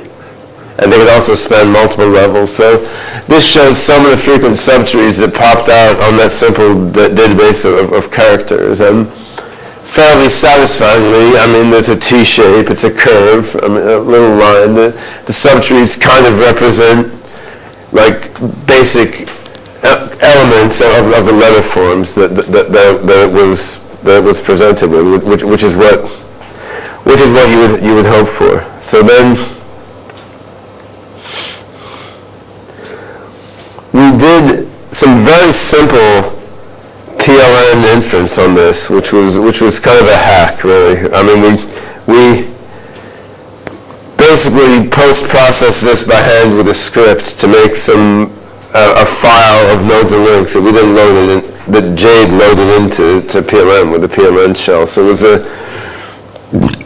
was a human being intervening between Destin and OpenCog, but just to pass a text file through, it could be automated perfectly well. So basically what we did is we took which frequent subtrees there were, you associate them with each image, and then you create OpenCog nodes and links saying which images have which subtrees in them. So just simple like this. Image 4 has tree 0, image 3 has tree 7, and so forth. So you know which image has which of these recurrent patterns recognized by the subtree miner. then once you have that, of course you can recognize similarities and probabilistic relations between the images. So you're telling which images are more similar based on which ones have similar patterns, where the patterns, the library of patterns, the dictionary of patterns is the subtrees that are mined from repeated destined states. And so this is a kind of trivial example of that, but it's an easy example to run because it's so simple, and you can understand exactly what the system is doing. So we've tried to use that for object tracking, like track the frequent subtrees.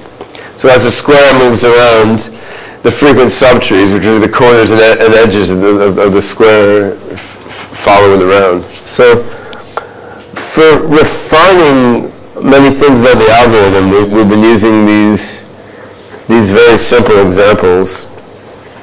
And I mean, we've also been loading pictures of faces and visual scenes and more complex images into it. They're just not as easy to use for thoroughly testing and investigating what happens.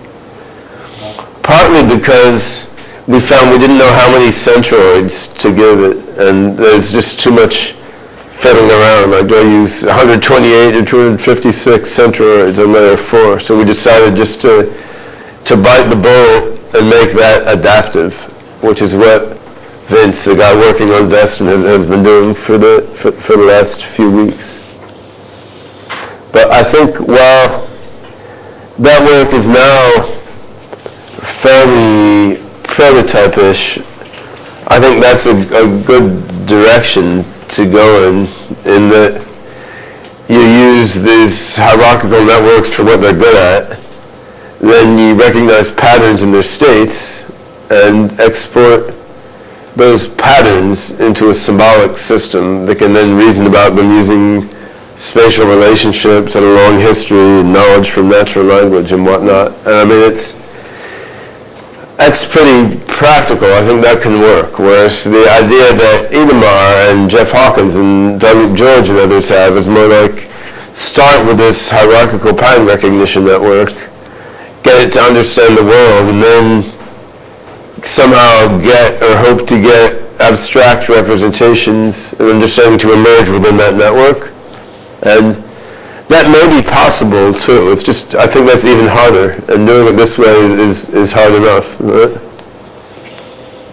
All right, so that's a chunk of information. So let's see, is there any more questions or discussion about sub-symbolic pattern recognition, hierarchical memory, and all that? Yep. I know you said it's future work, but how do you want to feed back knowledge from the atom space into this subsystem thing? Because that would involve creating the subtrees, right? No, what we do, so we've already done with supervised learning. If you have a guess of the category label, you can feed the category label in as an extra component of the belief vector on each level. So it's just an extra part of the state in the node. So just as you do that with the category label, you could do that with various inferences that OpenCog made. Like if OpenCog thinks that part of the image is a nose, then you could just add like probably a nose as part of the belief vector for that node, which is then included in all the levels above it. So the mechanism is there for that, and that does improve classification accuracy for supervised image classification, like feeding back in the inferred category label from, well, what we used was feed forward neural net or support vector machine, but you could use Moses or anything else. Feeding back in the inferred category label as part of the belief nudges up your classification accuracy by a couple decimal points. But hopefully using inferences from OpenCog should be more interesting, because then it's not just a category label, it could be a whole different segment of the belief vector.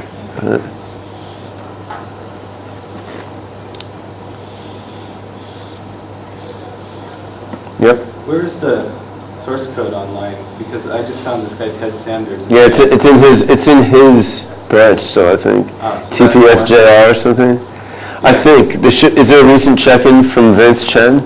No, just from Ted. Huh. Okay. I wonder if Vince merged his last work or not.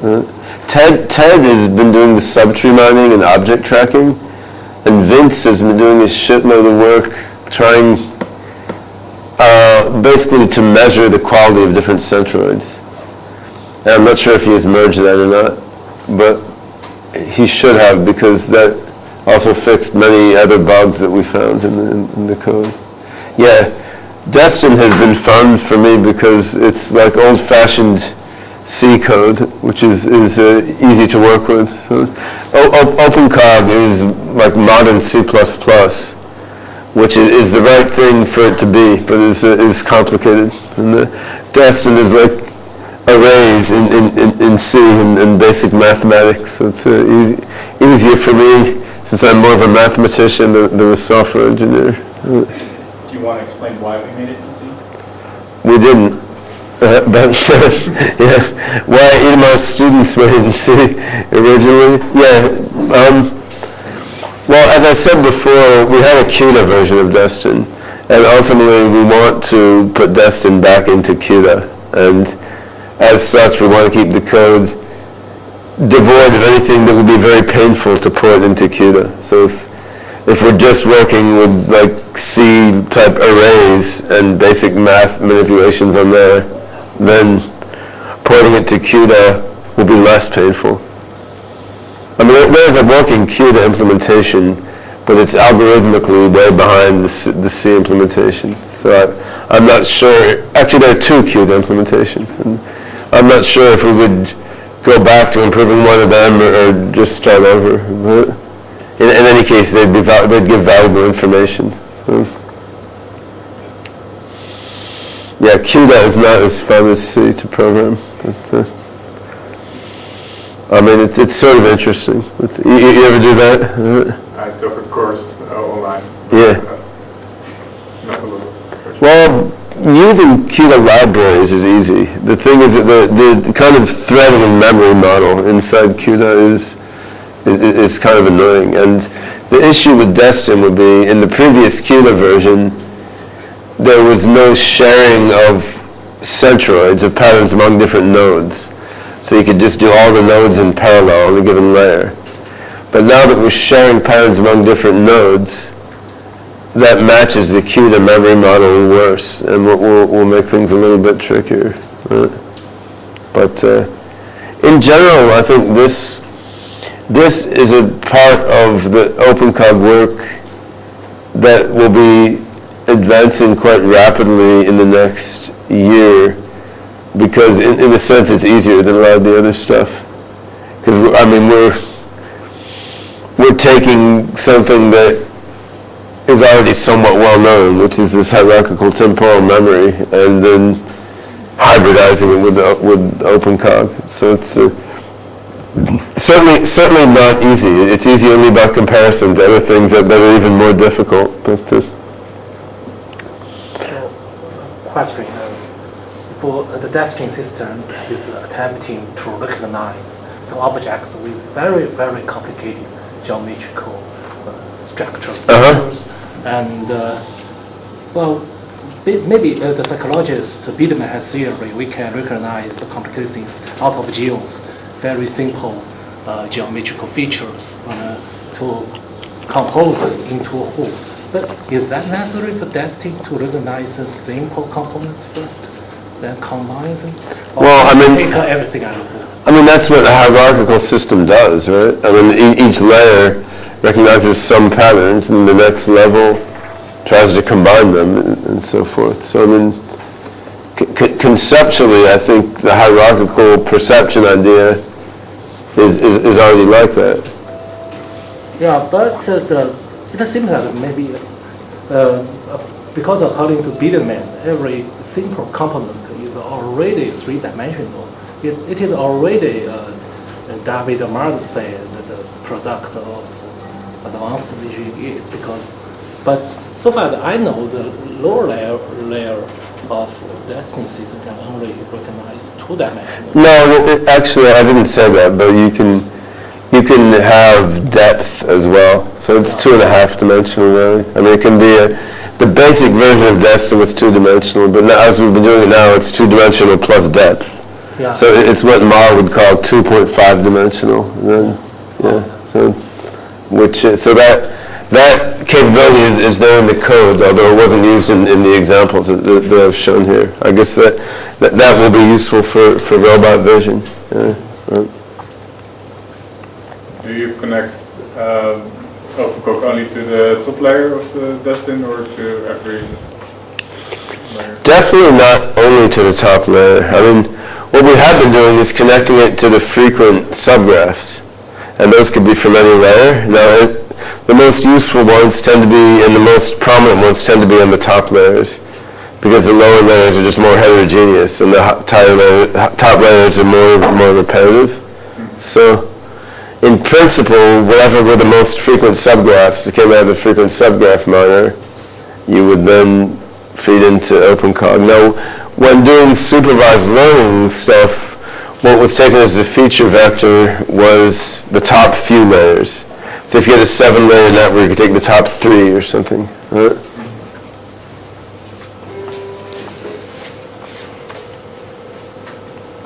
What's your opinion, Yiqing? Well, I think it's very comprehensive. And thank you for the talk. And I would be most interested to learn more about it on, say,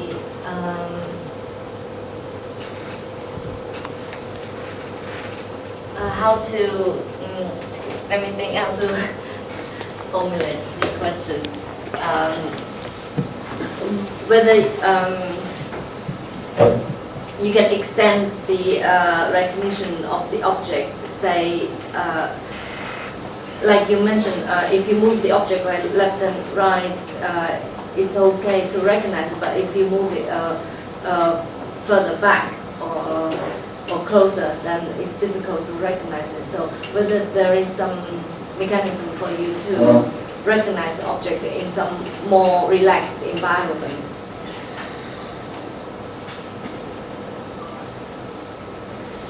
A more relaxed environment.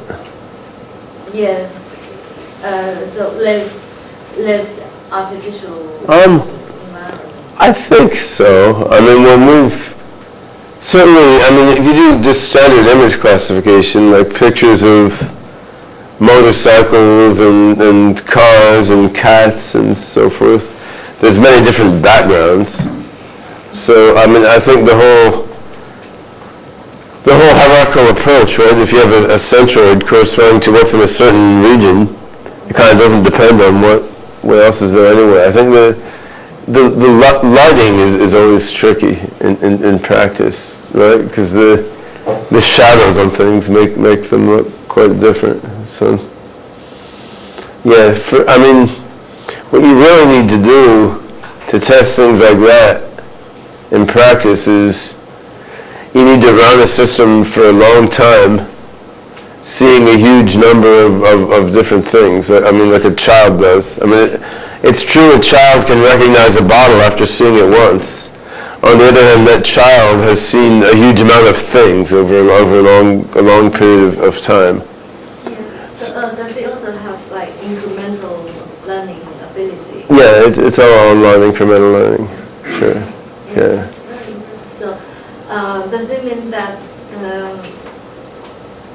or when you do the incremental learning, does it take a lot of processing time? Well, that depends on the size. It depends on a bunch of things. So it depends on the size of the input array, of course. And it also depends on how many centroids you let there be at each level. And the problem is, with the system as it is now, yeah, if you let there be like 10,000 centroids on each level or something, yeah, it's going to be very slow. And that's in essence why we want to move eventually to the CUDA implementation again, because that's more scalable. Because if you're doing some image classification experiment, then of course it doesn't matter because you have a closed class of images, right? But if the system is operating a robot that's going around in the world for a long period of time, eventually you'll run out of centroids. And now, as it is now, the system will reuse the old ones for something new, but that will mean it would forget what it saw last month or something, right? So you need to make it more scalable in order for it to run in real time. Like right now, when we're dealing with videos in the current version, we can deal with like 15 or 20 frames per second, which is enough for most things. But that's with having no more than a couple hundred centroids on each layer, which limits the variety of potential things you could recognize. Yeah, I'm also curious to know that, say, for all these hierarchical structure, do you actually store the features you extracted each hierarchy, which means that you would need a large memory? Yeah, it takes a lot of memory. Yeah. But I mean, computers have a lot of memory, so yeah. Yeah, I wonder how our brain handles it. Say, do we really store all the features that we extracted each layer, and say for the bottle you mentioned that. If we move it left and right and then at different positions, then for each of these positions, and we actually take a unique sample of it, and then do we store all of these samples,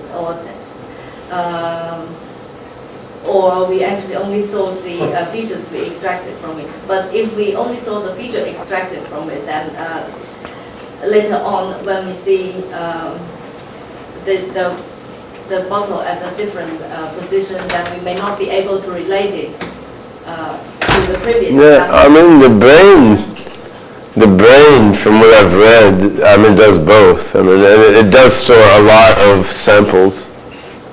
I mean a lot of concrete. I mean I know for mental rotation, there's data showing that the brain does a lot of like just storing images of things it's seen at many different angles. Like when I see a chair at a different angle, often I'm just matching it against chairs I've seen at similar angles in the past, rather than performing a mental rotation in my mind. But of course the brain is also looking at abstracted features, right? And of course you can do both in an AI context as well, right? I mean there's been, I think Google recently released some paper showing they got very high accuracy image classification. In essence, from a dumb approach based on rapid matching against a huge library of stored images. So that approach is something that can be done in AI as well. But I don't think that approach alone is ever going to do it, right? Either for a brain rack or an AI system. I mean, you could, of course, you could get a long way if you could store an exact image of everything you've ever seen in an image database and just do some kind of fancy nearest neighbor matching against it, right? That helps a lot, and there is that aspect to our thinking. On the other hand, that can't be the only thing, right? Because if you see a person once, you may still recognize them again, even if the lighting is different and their head is turned a different way or something. And so that's not such exact matching. That must involve some abstraction. Right? But yeah, the brain is horribly complicated. That's the problem. It can do things by multiple different algorithms and like merge the results together in a complicated way. And does it say have a method to to notice that if a new object appears, then it will know that this is a new object by itself. Do you need to teach it? Yeah, it should. I mean, if it's new, do you mean a new? It could be a new instance of a known class or a new class of objects, right? But I mean, I guess in either case, it wouldn't match any of the. It wouldn't match any of the centroids in the system's pattern library. So then, yeah, there'd just be an observation here, and all the centroids are over here, right? Now, for a while, it could just ignore that and just wouldn't recognize it very well. But I mean, if the new observation is important, or if it sees it a lot of times, I mean, then that will impact the cluster quality in that node, because that observation will still be assigned provisionally to some centroid, but there'll be a large distance between the observation and the centroid. And that large distance means the cluster quality on that node will go down.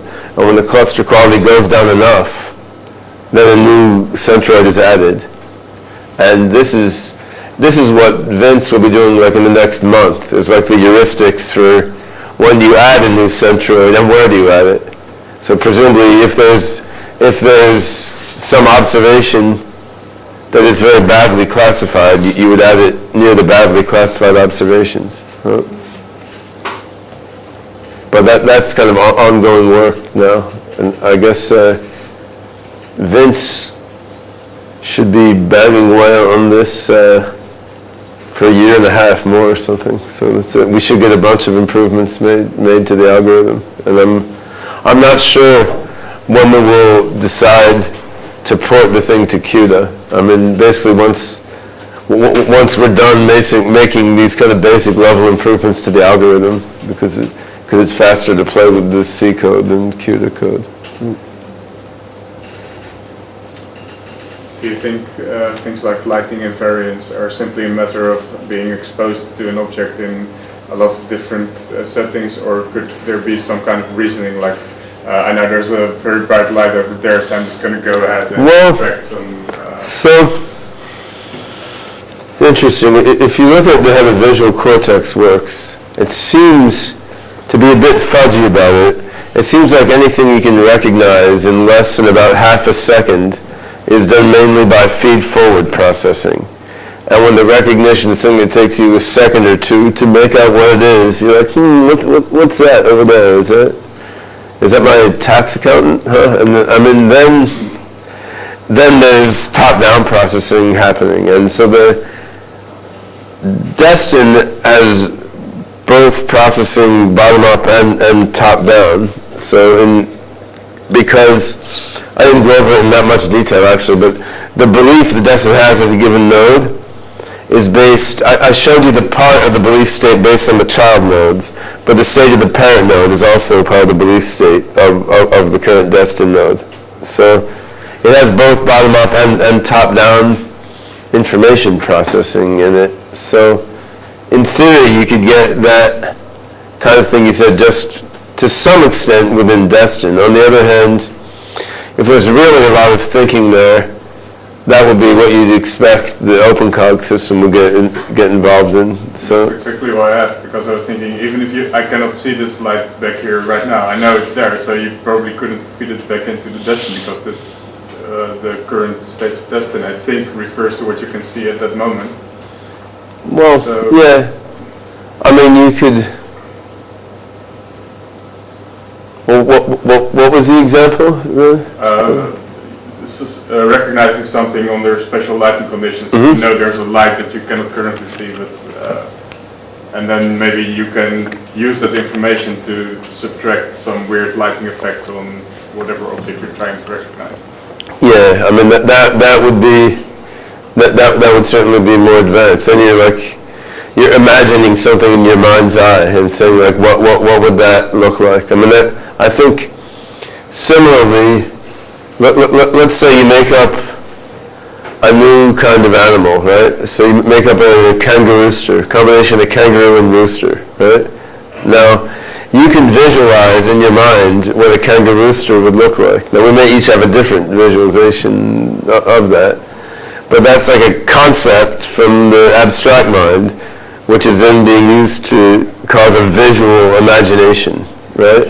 And I think that sort of facility is the same sort of thing that will be used for what you said. Like, how would this room look like if the lights were turned way down, right? Then I'm using some conceptual imagination to project that into the sensory cortex in effect. And I think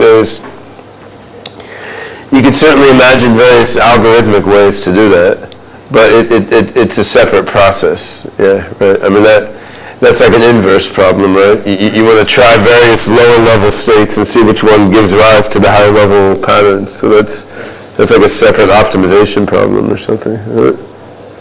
So that is something we've thought about, but certainly is not in the code now because we're still trying to get like basic understanding of the observed visual scene to work. Yeah. So in humans' case, sometimes the interplay between the object and its environment can be very helpful in recognizing the object. Yeah. Say that is a Gestalt effect. Can this thing catch that kind of Gestalt effect? In theory, I mean that's the top-down feedback in a hierarchical.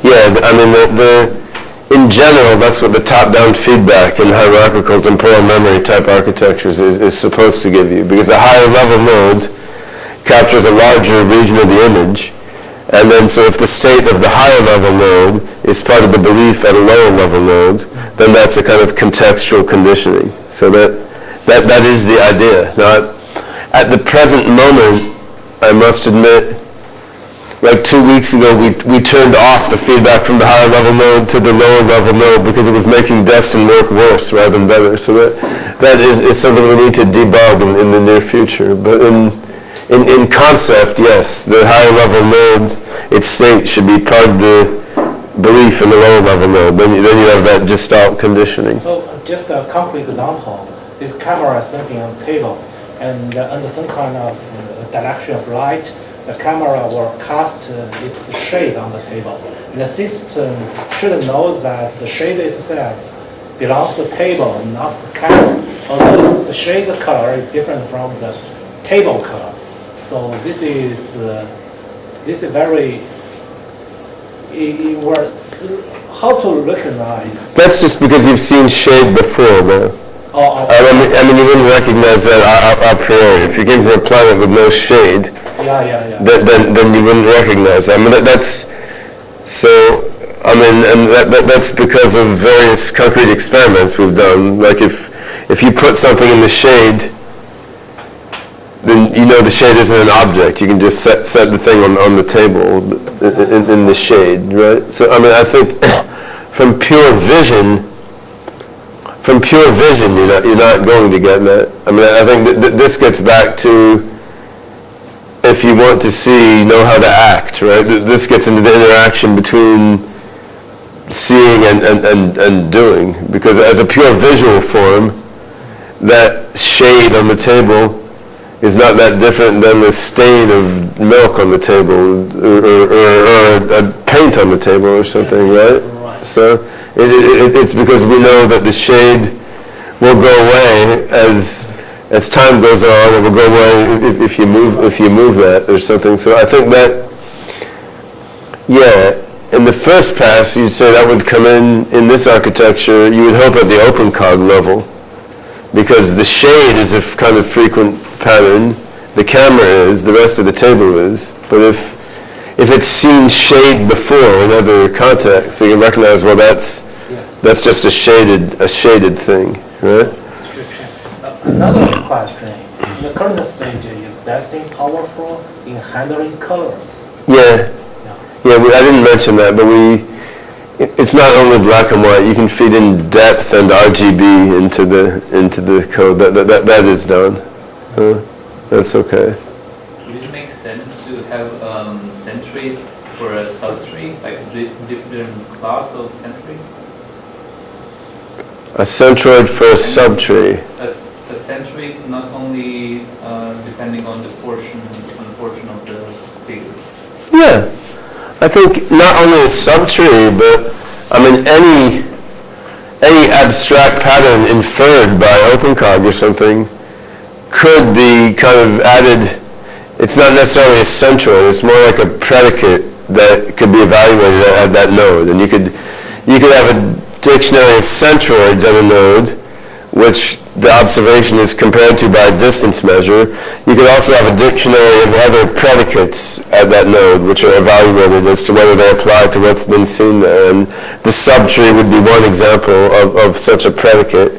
But there could also be more abstract kinds of predicates that OpenCog or some other AI system created. So there's no reason not to do that. I mean, I think we suggested that in one of our earlier papers on this. But unfortunately, coming up with ideas is much faster than getting them to work. So, I mean, doing this stuff, you feel like you're operating a calculator, but in between pushing 2 plus 5 and getting the answer 7 takes like 6 months, because each concept is not that hard to articulate, but making the code do what you want is time consuming. So I think that idea you described, if all goes well, is like a year down the road, because there's a lot of more basic stuff with Destin that we have to get working well first. Unless someone throws an army of computer vision programmers at us.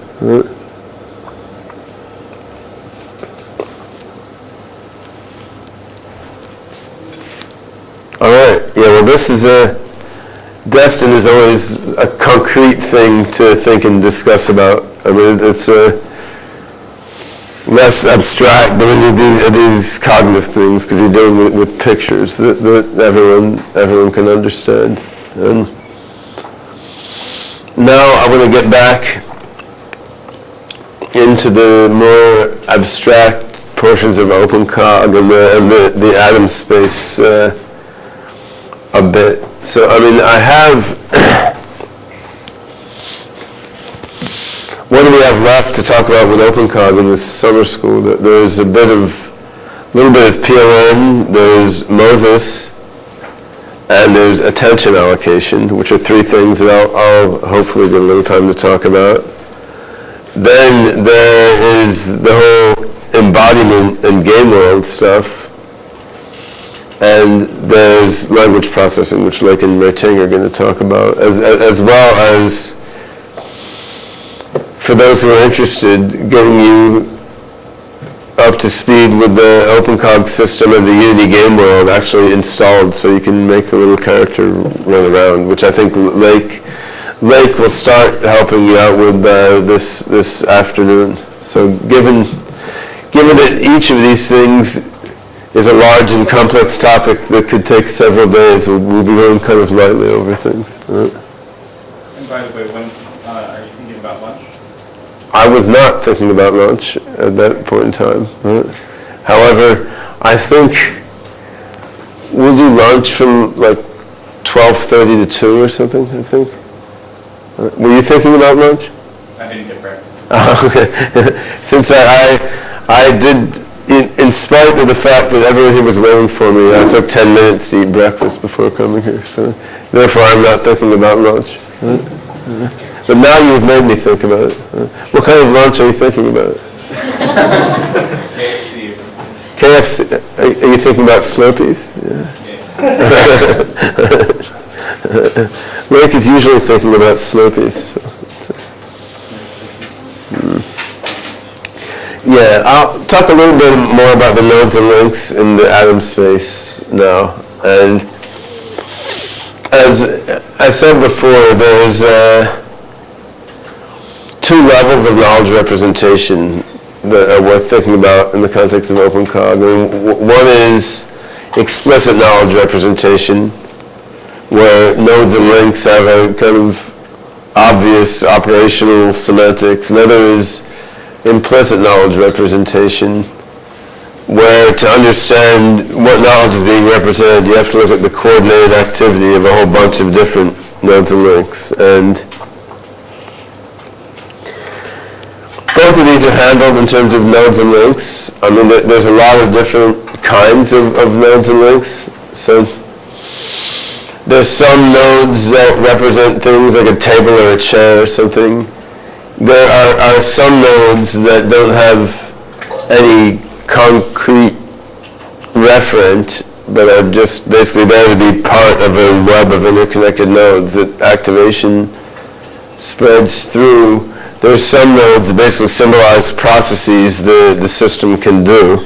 Then links embody relationships between things, and these could be logical relationships like similarity, inheritance, or implication.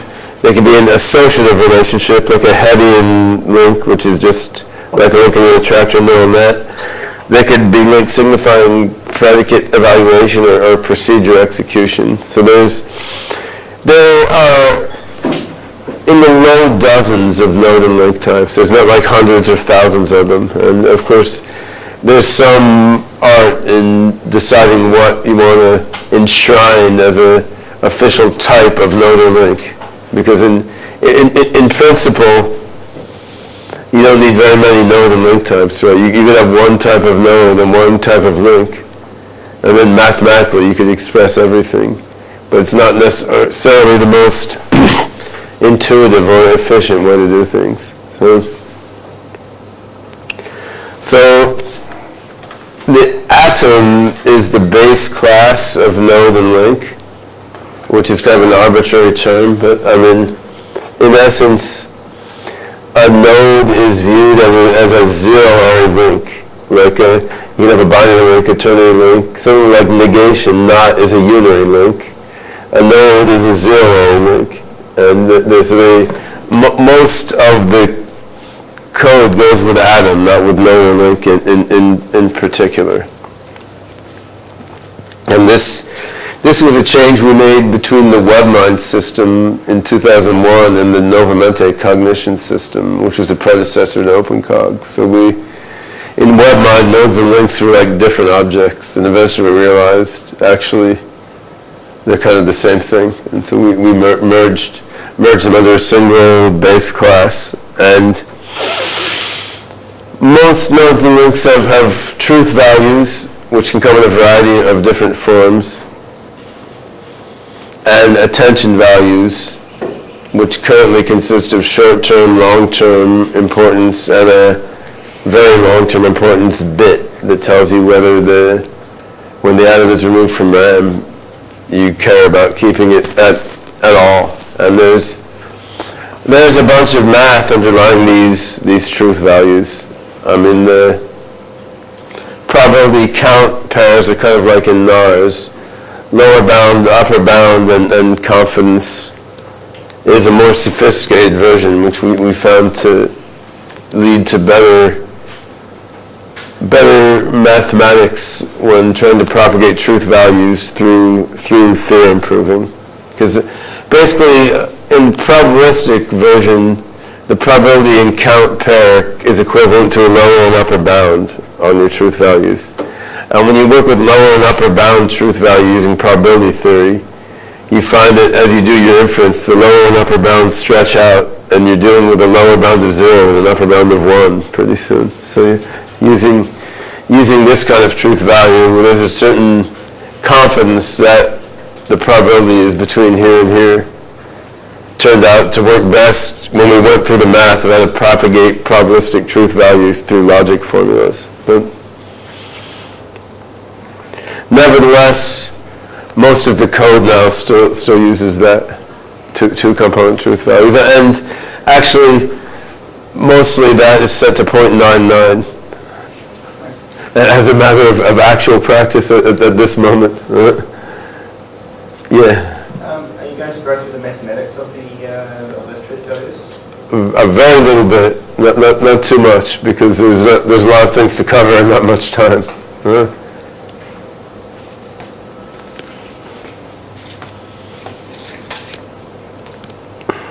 Yeah, but there's another slide deck on that I'll spend about 15 minutes going through, but which is basically explaining what these things actually mean.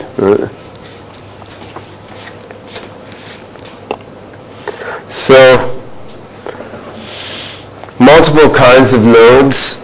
I mean, some nodes represent percepts, like you can have a word instance node or something representing a word that was perceived. A number node. Before we started working with Destin, we had like a pixel node. We were feeding image data directly into the atom space. There are procedure nodes. We saw some of those in examples the other day called schema nodes for, say, procedure like take a step forward, turn right, or say a certain string.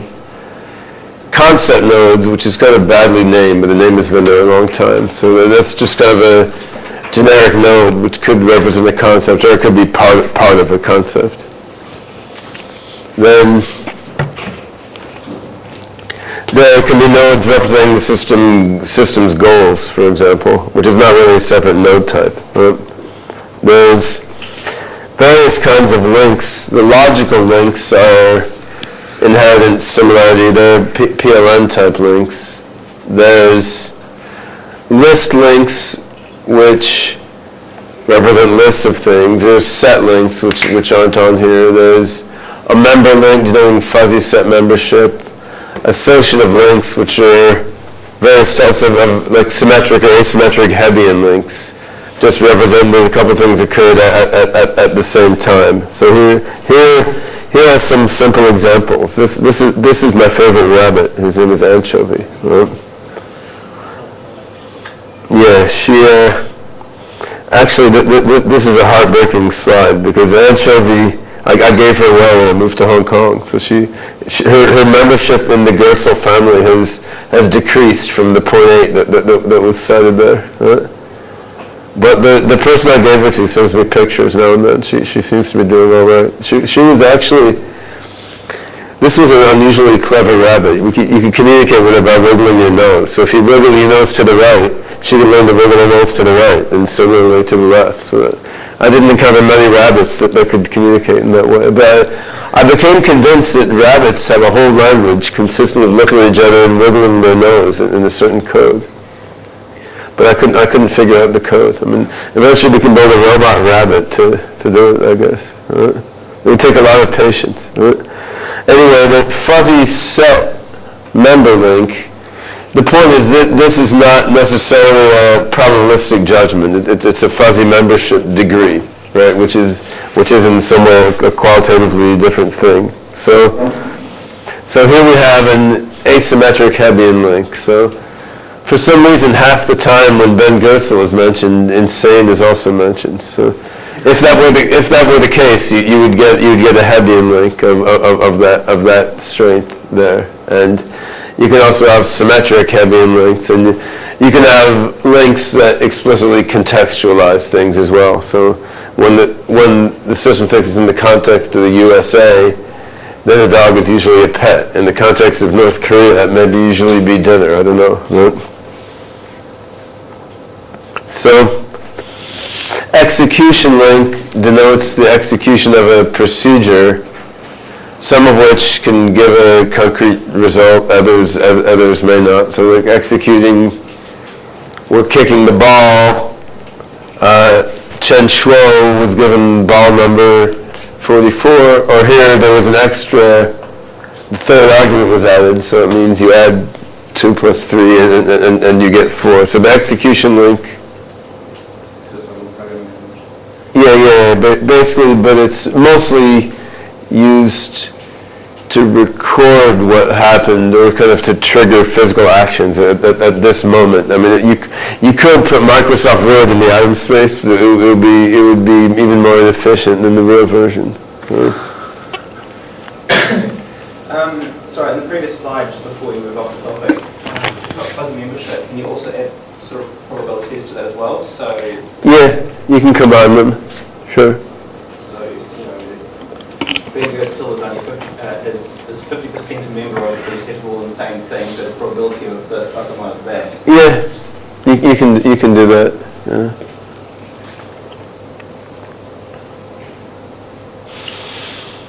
Right. So this is another tragic slide. This parrot flew away like a year ago. Some guest was staying in my house in Maryland while I was in Hong Kong. And she let out the back door. I haven't seen it since. So if you see her, let me know. But hopefully she flew like south to Florida from Maryland, is like happily flying around in the trees. Right? So, yeah, these lint types are somewhat familiar to you from NARS, although the mathematics is different. The inheritance link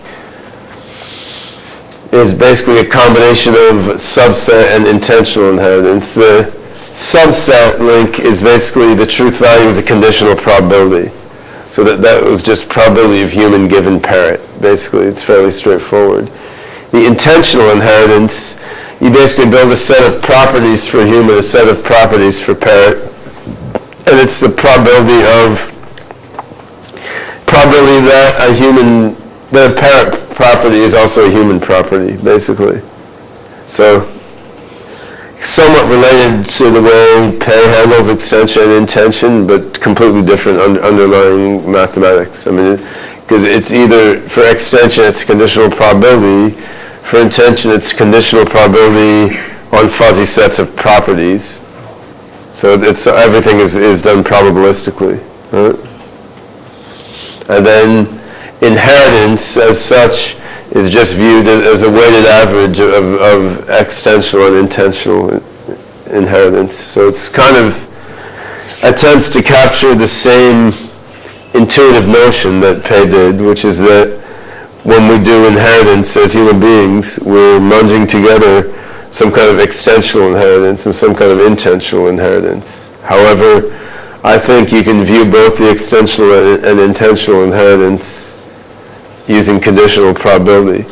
It's just intentional inheritance is conditional probability of properties rather than of members. And well, it reminds me of the treatment in the traditional description logic.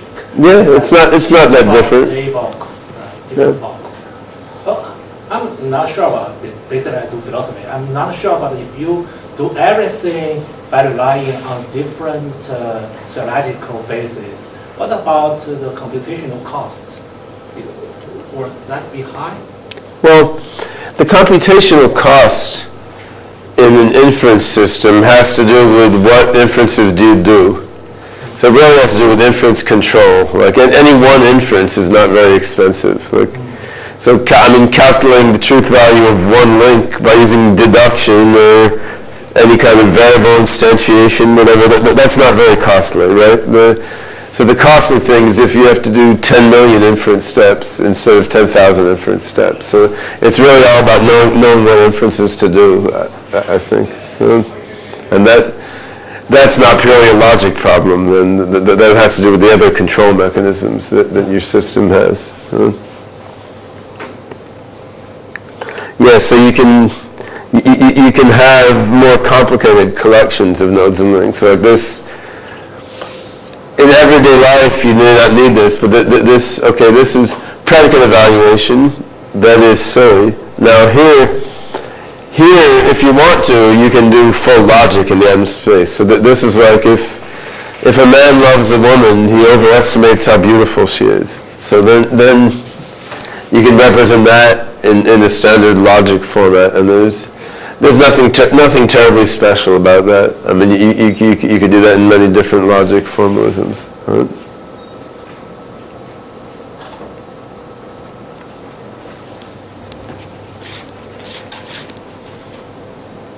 Yeah, I kind of missed that hairstyle. So we have the concept of a map, which we haven't done much work with in OpenCog yet, but it's an important concept, even though we haven't gotten to doing much with it. I mean, if you ever work with attractor neural nets, like Hopfield neural nets, especially asymmetric Hopfield neural nets, these are like neural nets of a bunch of elements all connected together.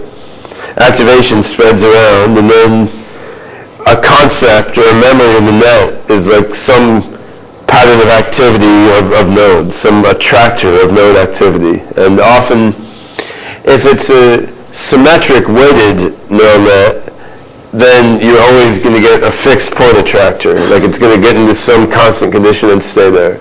if it is an asymmetric weighted neural net, you can get periodic or strange attractor behaviors or various strange transients or all sorts of strange phenomena.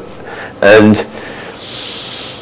that's one way to represent knowledge. So rather than there being a, say, node for silly, you could have a pattern of activity among many different nodes. And this pattern of activity among many different nodes occurs whenever something silly is observed or thought about. And one of the things that's possible in OpenCog, because of the use of symbolic and sub-symbolic mechanisms in the same network, is to represent knowledge both symbolically, where you have an individual cat node or silly node, and in a more sub-symbolic way, more like an asymmetric attractor neural net, where a piece of knowledge is represented by a distributed pattern of activity, which we have habitually called a map in OpenCog. Yeah, a quick question. What about the cost of adding a new node into the web? That's very low.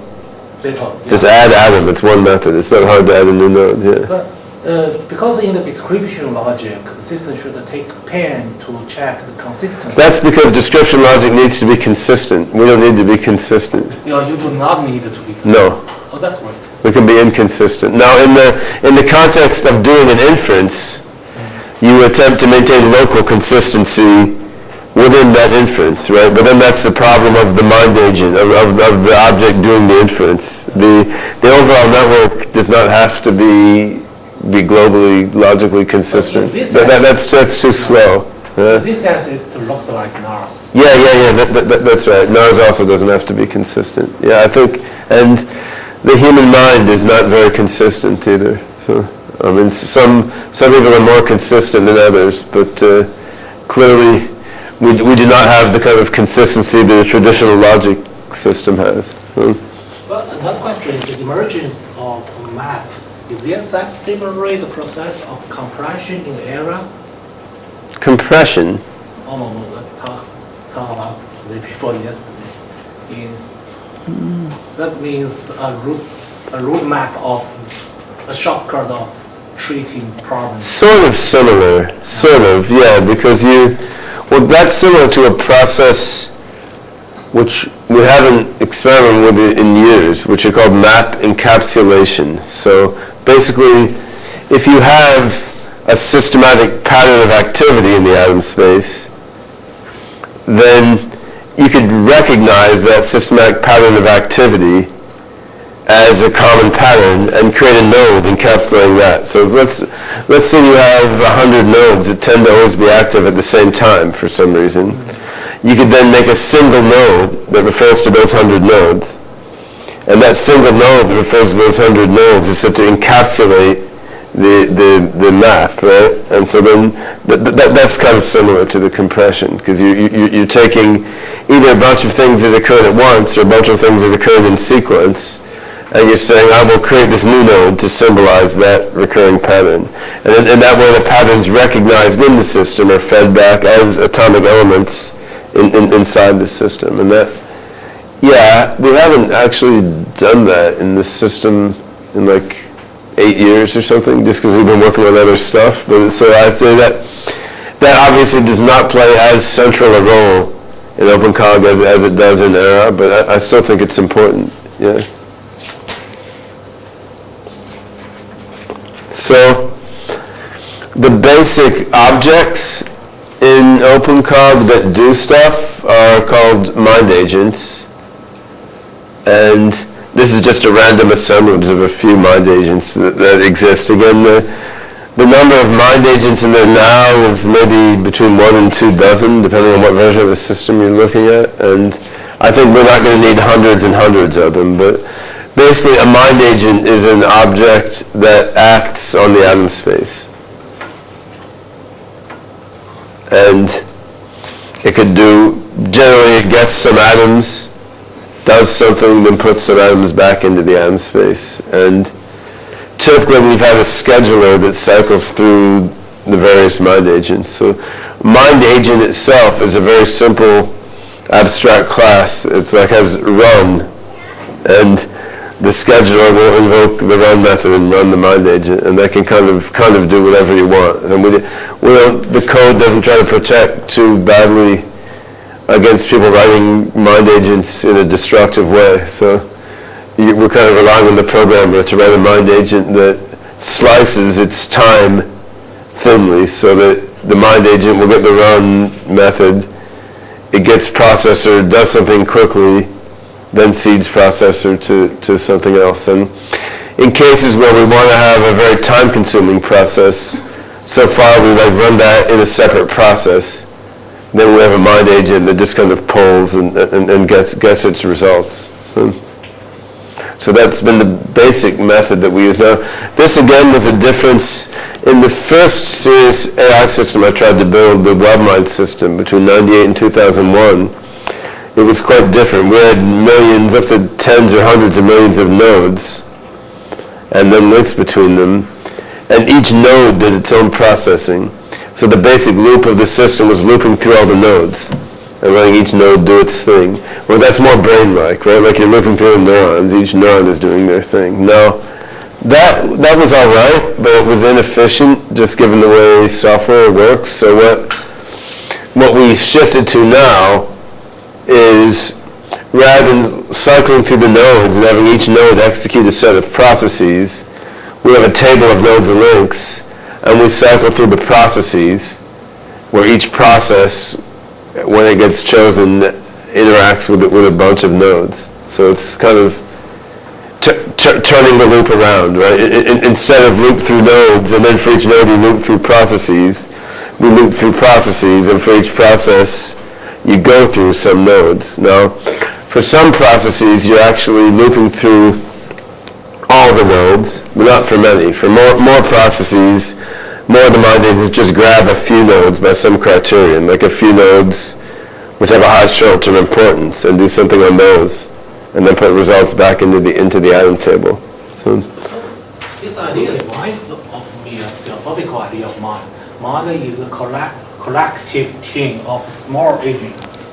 Yeah. Together. Well, that's this Marvin Minsky's Society of Mind, right? Yeah. Minsky's idea. Sure. I mean, I argued with Minsky a bunch, like 10 years ago. I haven't talked to him that much lately. I mean, basically, though, Minsky believes that the agents in the Society of Mind are somewhat independent of each other. He doesn't really believe they need to be engineered carefully to work with each other with a view toward the kind of interaction between them. Whereas I think that the different agents composing parts of a mind are much more finely tuned to work together than the human beings in a society. So in that sense, I think a society is a somewhat misleading metaphor. Oh, yeah. Because, I mean, if you look at the different things that happen in the brain, I mean, they're not that arbitrary, right? It's not like you chose 10 people and put them in a software team.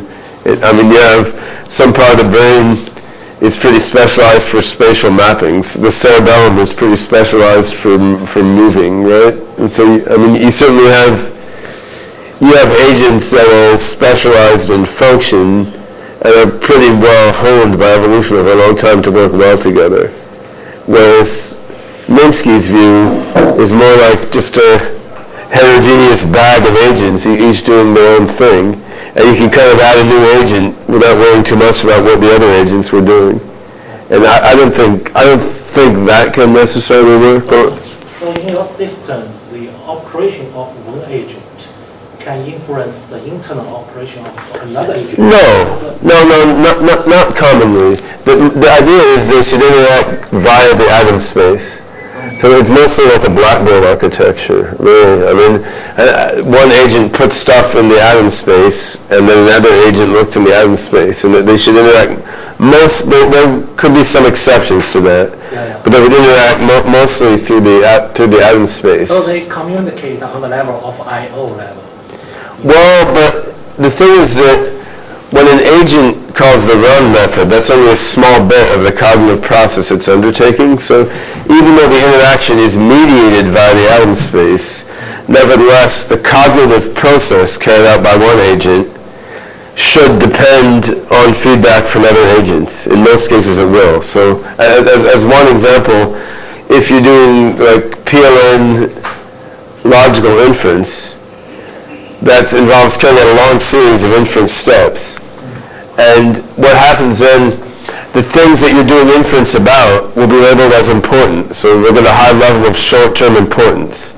Then activation spreading will spread importance to other atoms. Then the next step of PLN inference will preferentially use the things that are more important. So the fact that importance spreading and inference are occurring at the same time is critical because they're interacting with each other. Inference is choosing which logical links to use to therefore guide its inference process. At the same time, importance spreading is spreading importance from atoms to other related atoms, and those two are happening in sync with each other. And without that, I think inference has a hard time controlling what to do. At least that's the theory. That's what Raman is trying to implement now, is a version of PLN that actually works that way. Because the previous versions of PLN did backward chaining inference as like separate processes, but then they succumbed to the familiar combinatorial explosions, because if you have a large atom space, there's just so many possible inferences you could do. Would it be problematic if lots of mind agents tried to access the atom space simultaneously rather than sequentially? In the current code base, it would slow things down. Yeah, I mean, it's not in principle a problem, but the current code base uses synchronization locks. So in theory, does it need to have those locks? No, but the code does right now. In theory, it does not have to. And if you would like to modify it to get rid of that problem, we would be grateful. But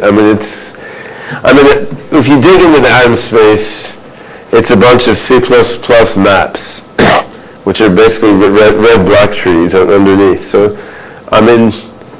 whether that map container would have to be replaced with another container behind the API, I'm not sure. But you'd have to dig into the actual containers of atoms behind the atom space API and see what's going on there. I haven't looked at that code for a while, actually.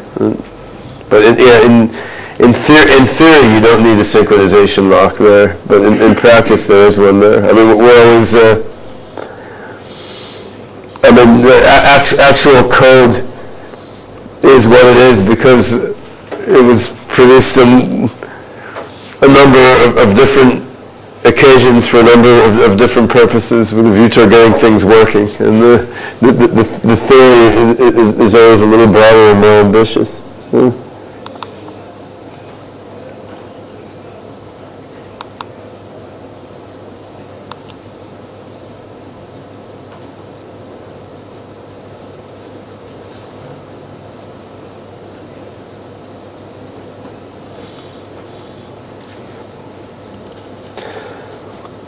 Yeah, get slightly more concrete about PLN. Here's an example which contrasts with NARS in a fairly concrete way.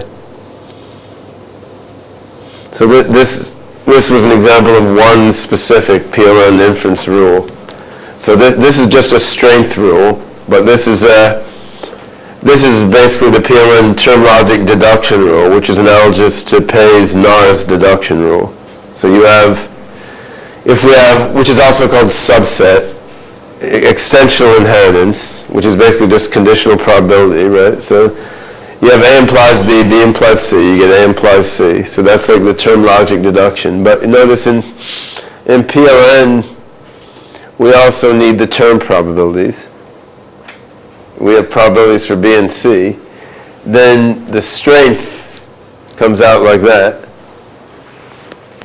And there's a heuristic formula here which tells you the strength here based on the strengths there.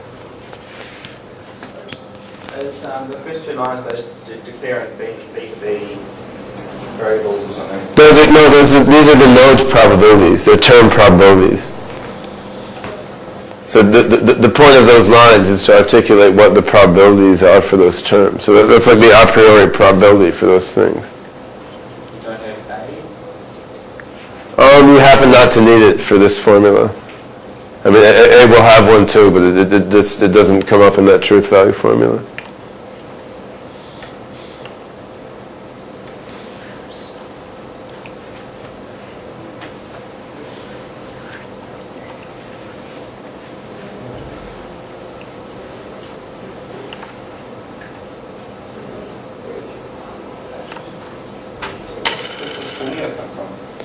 Oh, there's a derivation in the book on PLN. I mean, it's a basic independence assumption. You're assuming that. Let me think. You're assuming that. Let's see.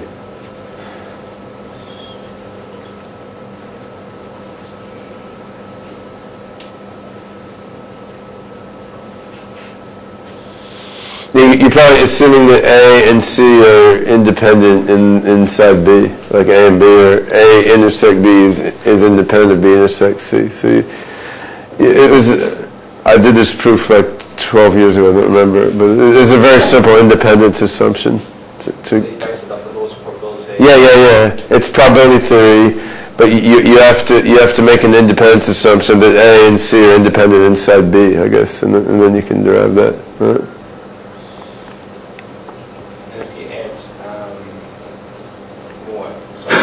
Like simple,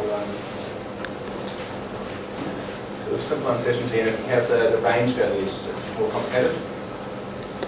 Well, yeah. So this is just for the single probability. Now, if you want to deal with confidence values, there's a number of ways to do that. But the simplest way is just. I mean, you can just take an interval and propagate the interval through the formula, or propagate a confidence interval through the formula. And we published a paper on that, some 2006 or something. So that's not too hard. What's interesting is this, if you graph what this formula does compared to Pei's deduction formula, it's actually not that different, which is kind of interesting. But then we also explored a variation of it, where instead of assuming independence of A and C inside B, we modeled A, B, and C as spheres. So in essence, this formula, if you get into the math of it, this formula assumes you have some universal set, and in essence, it assumes that A, B, and C are in some way random subsets of that. Because that's what the independence assumption comes down to. Now, if instead you assume that you have some universal set, and A, B, and C are spheres within that universal set, like circles or 3D spheres or something, then based on that heuristic assumption that the concepts are spherical, then you get a different heuristic formula out of instead of this. It's like this plus some other thing here. So then, what I found interesting is when we derived the formula using the assumption that concepts are spherical, then the result, which we called concept geometry, then the result looked more like Pei's NARS formula. So the NARS formula is a bit more like what you get if you do the probability assuming that concepts are spherical in shape, which is conceptually somewhat satisfying because, I mean, of course, real concepts aren't spheres, but they're kind of clusters in many cases. I mean, they can be weird-shaped clusters, but by and large, it's a better model. A sphere is a better model than a random set. And so it's nice that, this isn't all that far off from the NARS formula if you make some higher dimensional graphs of it, given the inputs. And if you assume concepts are spheres and get a different formula, it's even more like the NARS formula. So the real problem I have with the NARS formulas is, so if you want to do NARS type induction and abduction in PLN, basically that corresponds to flipping the direction of one of these guys, right? So if you do that in PLN, what that means is you use Bayes' rule to flip one of these conditional probabilities, and then just this, right? So in the PLN approach, deduction is this, which is not all that incredibly different from Bayes' formula anyway. But induction and abduction, in Bayes' sense, here come down to a Bayes' rule step, either on the first or second premise, combined with a deduction step. And that is utterly different than what you get from Bayes' induction and abduction formulas. So purely term logic deduction, you'd say it's kind of 6 of one, half a dozen of the other, because you've got to make some assumption. You can make an independence assumption, you can make a spherical concept assumption, then you get a different heuristic deduction formula. And so Bay has his own heuristic deduction formula, which if you assume all the terms have roughly equal term probability, then this comes out a lot like Bayes-Nahr's formula. If you assume some of the terms have much larger term probability than others, then it doesn't come out much like his Nahr's formula. But induction and abduction, his formulas bear no resemblance to what you would get by combining Bayes' rule with this. And to my mind, I like Bayes' rule better. And of course, I'm in the majority of AI researchers there, since Bayes' rule is very popular in recent decades. Bay has, as you know, a different axiomatic basis for doing this kind of inference. The advantage of which is that you don't need these nasty little term probabilities there, right? I mean, I see why term probabilities are annoying, because, like, what is the probability of cat, right? What's the probability of animal? Now, if you're doing reasoning inside some specific context, then that's okay. Like, the probability of a cat in this room is low. The probability of someone being Chinese in this room is reasonably high. So in a certain context, you can assign term probabilities in a sensible way. So one answer to where did the term probabilities come from is, well, hey, most reasoning is in some context. That's just how it goes. And that ties in with situation semantics and a bunch of other things in the probability of logic. On the other hand, you could also say an organism kind of has a default context it assumes, which is its own everyday life. So I would kind of, by default, I assume that people are more common than echidnas or something. I mean, just because I live among people. So by and large, if you give me some reasoning to do, I think I'm going to reason as if the term probability for a human is higher than the term probability for echidna. On the other hand, if I were in the context of an Australian wildlife expedition, I'd assume echidna has a higher term probability. So, I mean, there's an issue there, though. There's an issue of how do you set the term probabilities. Like when we're using PLN to do inference on biomedical research abstracts, I mean, so you'd have relationships like, you know, this gene is a promoter for that gene. This gene is associated with that disease, but then you'd have the problem of what are the term probabilities, and in that application context, we wound up getting them by text mining. Like we'd see how often is each disease or each gene or each protein mentioned in a large corpus of texts. That gave us term probabilities that we used in inference, but it was a pain. I mean, we had to go through this whole process of mining text to get approximation for the probability of each concept or each gene or each protein, right? And to not have to do that simplifies things. On the other hand, I still think getting rid of Bayes' rule is a bad thing. So we distinguishing rules and formulas in PLN. The rule is something like that, and the formula is how you calculate the truth values. And that again is similar to Nahr's as a framework. And many of our rules are the same as Nahr's rules, but our formulas are different than Nahr's formulas because they're in various ways based on probability theory. And yeah, this is kind of what I just already summarized verbally. I mean, Bayes' rule is a rule in PLN, and the term logic, induction, and abduction are derived via coupling Bayes' rule with term logic deduction, which makes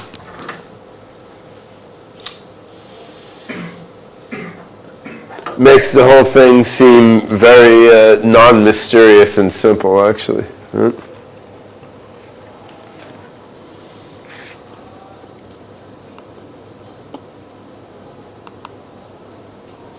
So, I'm going to, maybe not. No. Well, PowerPoint is mysterious. I wonder why it doesn't like this particular presentation. Okay, now it does.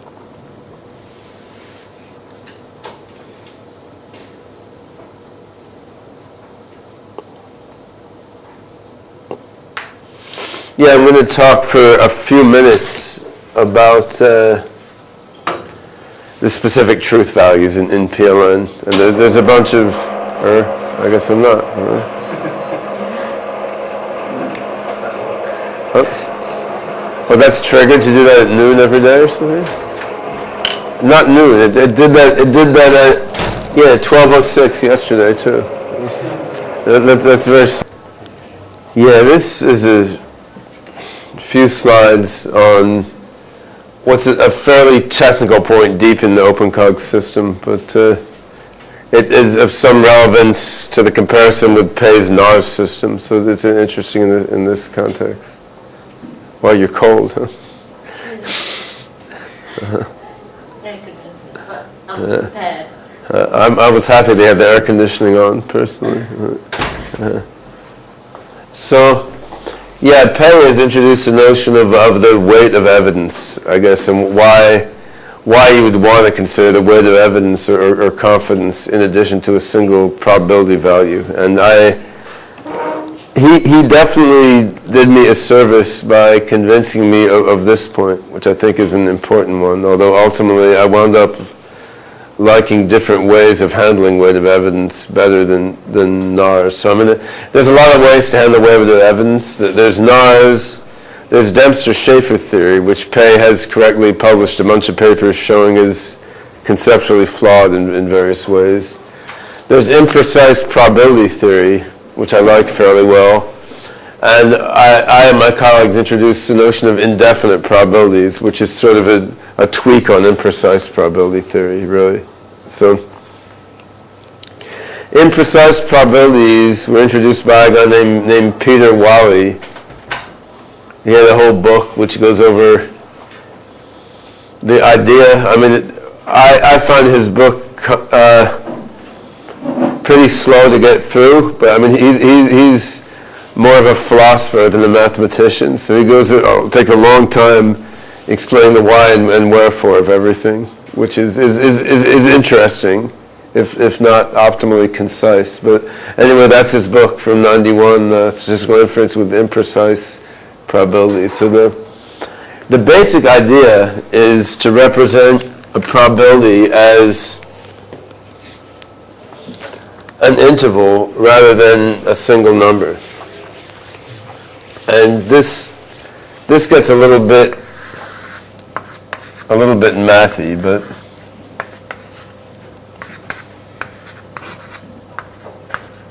so what's that? I can barely see that.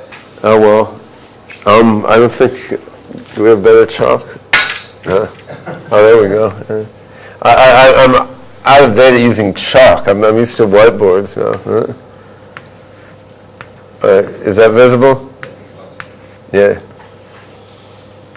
So, in essence, the interpretation of his interval probability is that this is the envelope of means for it's the upper and lower bound of the means of an envelope of probability distributions. So he's instead of saying we have one probability distribution with a certain mean, we're saying we have an envelope, which is a mathematical term for a whole bunch. It's not quite, but it's a bunch of probability distributions, and their means lie in between the lower and upper bound. And usually he takes these to be beta distributions to make the math work out easier.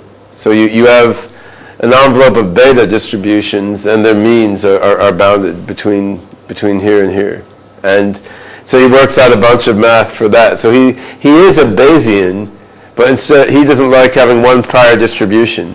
He wants to do Bayesian inference and say, well, we don't know what prior we have. Instead, the prior is some beta distribution with a mean in here. And then you can do all of Bayesian stuff using this envelope of priors with bounded mean, rather than using a single prior distribution. And there's a whole branch of math now. There's conferences each year on imprecise probability theory. So that's it's not perfect, of course, because you could ask, well, okay, why assume that? Why assume that you have a beta distribution here? Why not assume you have a distribution of distributions, right? Well, you could get more and more abstract, but this captures second order uncertainty in a certain way that single number probabilities do not. And he has gone to great pains over hundreds of pages to explain this philosophically in terms of the subjectivist foundations of probability theory and so forth. So there's a lot of depth of thinking underlying this. Now, what I've found is that in practice, and this was work largely done by Matt Eclay, who's a mathematician who's been my collaborator for a long time. In practice, when we tried to use these in a reasoning system, so you take lower and upper bound in a probability and you kind of propagate that through logical reasoning. In practice, I found the lower and upper bound quickly became 0 and 1, which therefore was not very useful. Although, it was correct, but it just told us that we don't know anything, right? And unless you had a real lot of evidence. So we came out with a variation of this, which instead of instead of the LU values, had a different semantics. And it has 4 parameters, although we usually ignore one of them. Basically, it says that if I'm observing something, after I observe it k more times, the mean of the inferred distribution will lie in that interval with this probability. So it's sort of a confidence interval, basically. And these indefinite probabilities are what we would like to use in PLN. Now, currently, PLN largely just uses the strength confidence, which is not terrible, but it means you have to set the confidence very high or everything goes awry. So if you want to do really uncertain inference, you need something like this. And we've done a bunch of follow-up work on this. I'm not going to tell you about now, like how do you formalize existential and universal quantifiers. We wound up doing that using third order probabilities rather than second order, but building on the same indefinite probability foundation. So, Very quickly explain what the orders are. Is it like a second order probability is a probability distribution over probability distributions. And so, in essence, this is a very simple way of summarizing that, right? A third order probability is a probability distribution over second order probability distributions.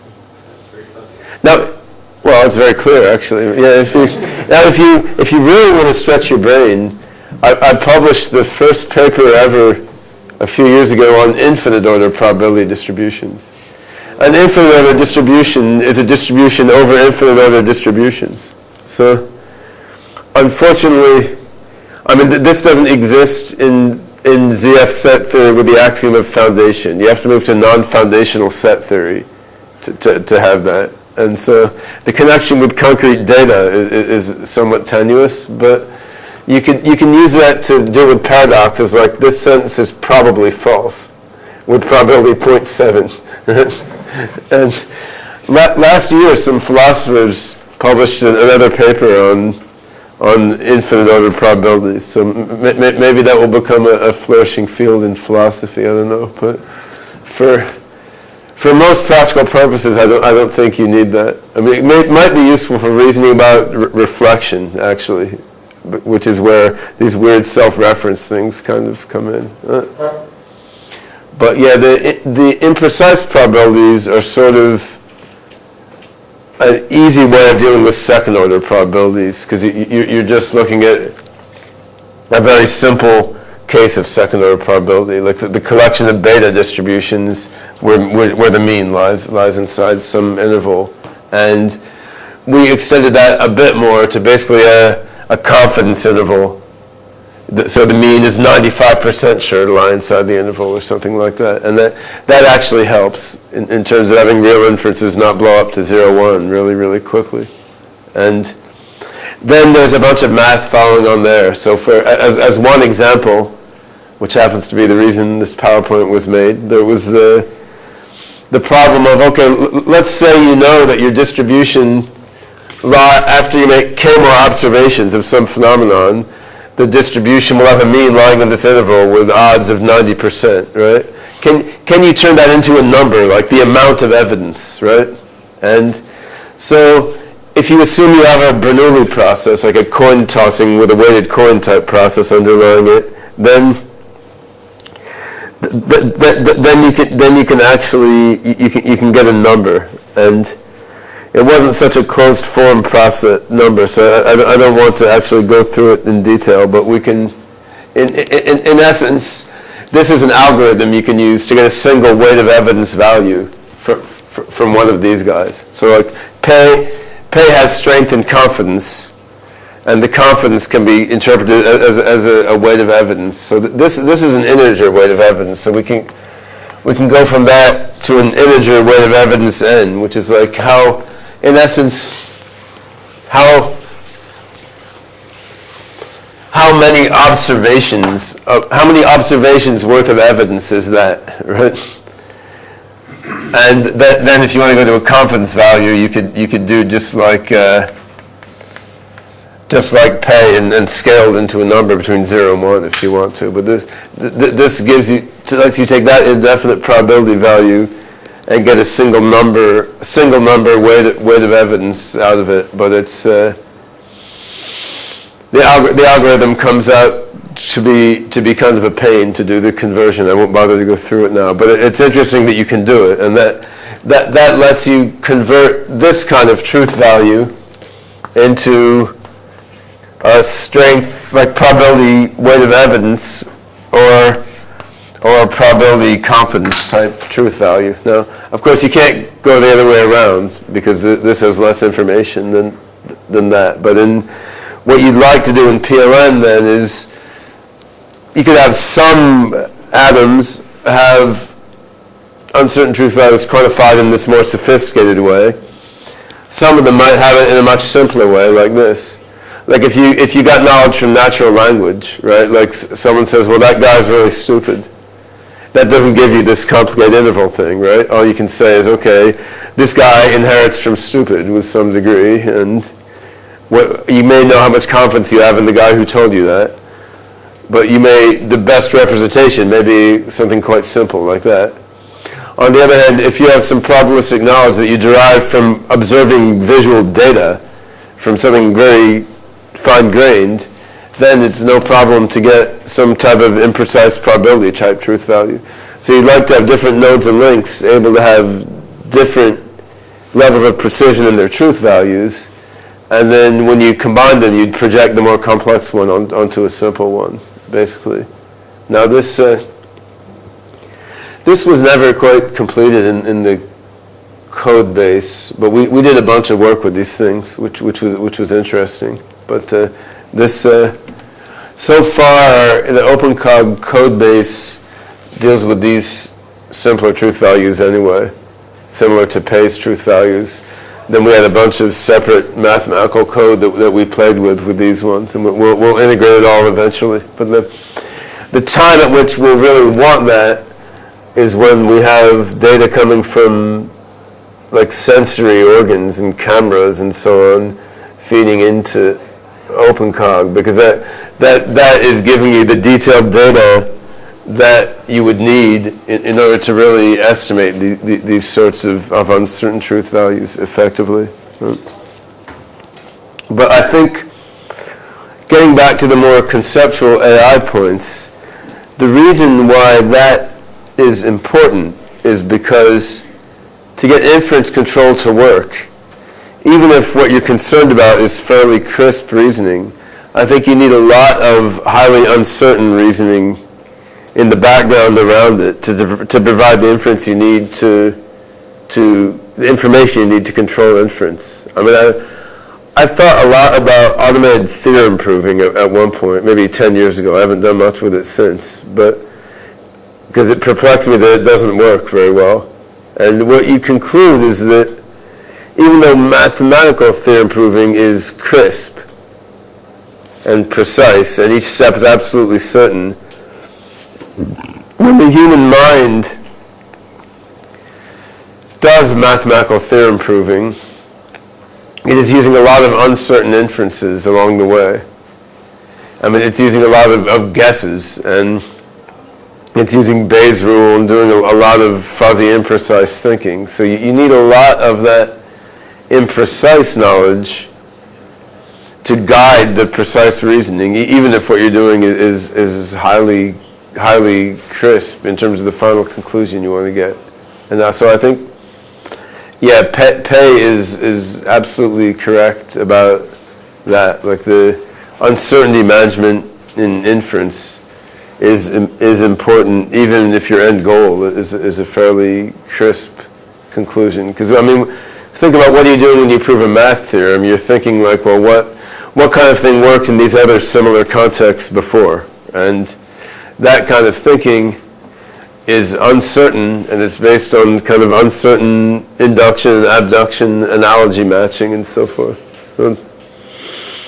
So yeah, this sort of thing is going to be critical. I hope that's fine-grained enough, because ultimately you could just give a whole probability distribution or a higher order probability distribution on each node or link, but I mean that's going to be really, really expensive, and I don't think the brain is manipulating like fourth order probability distributions or something, so that there's a limit to how complicated you can go if you want to scale things up to like hundreds of millions of nodes and links doing uncertain inference. So I mean, whether 2 numbers is enough or like 3 or 4 numbers, all those seem within the range of what's tractable to do in an AGI system. They're all ways, in my view, both the single number probability, the pair, the quadruple, whatever, these are all ways of approximating in a few numbers some probability distribution, because keeping the whole probability distribution is way too expensive. I mean, if there's a lot of very nice results in Bayesian mathematics, but most of them don't extend to when you have like 100 million distributions you need to combine. So to operate probabilistically on that scale, you have to encapsulate distribution in a few numbers and just basically hope it works okay. But figuring out the right way to do that is not impossibly hard as AGI-related problems go, but it still involves a bunch of nitty-gritty thinking about the semantics of all these uncertain truth values. All right, and now I'm starting to think about lunch, like Lake as well. So, yeah, we'll reconvene at about 2 o'clock, I guess. We're getting out a bit earlier than yesterday. Although, actually, I didn't ask for any questions. But I guess any questions anyone wants to pressingly ask now before going for lunch? No? All right. The mathematics put everyone to sleep. All right. We can do something even more boring after lunch. Let's see, application of OpenCog to corporate tax accounting. After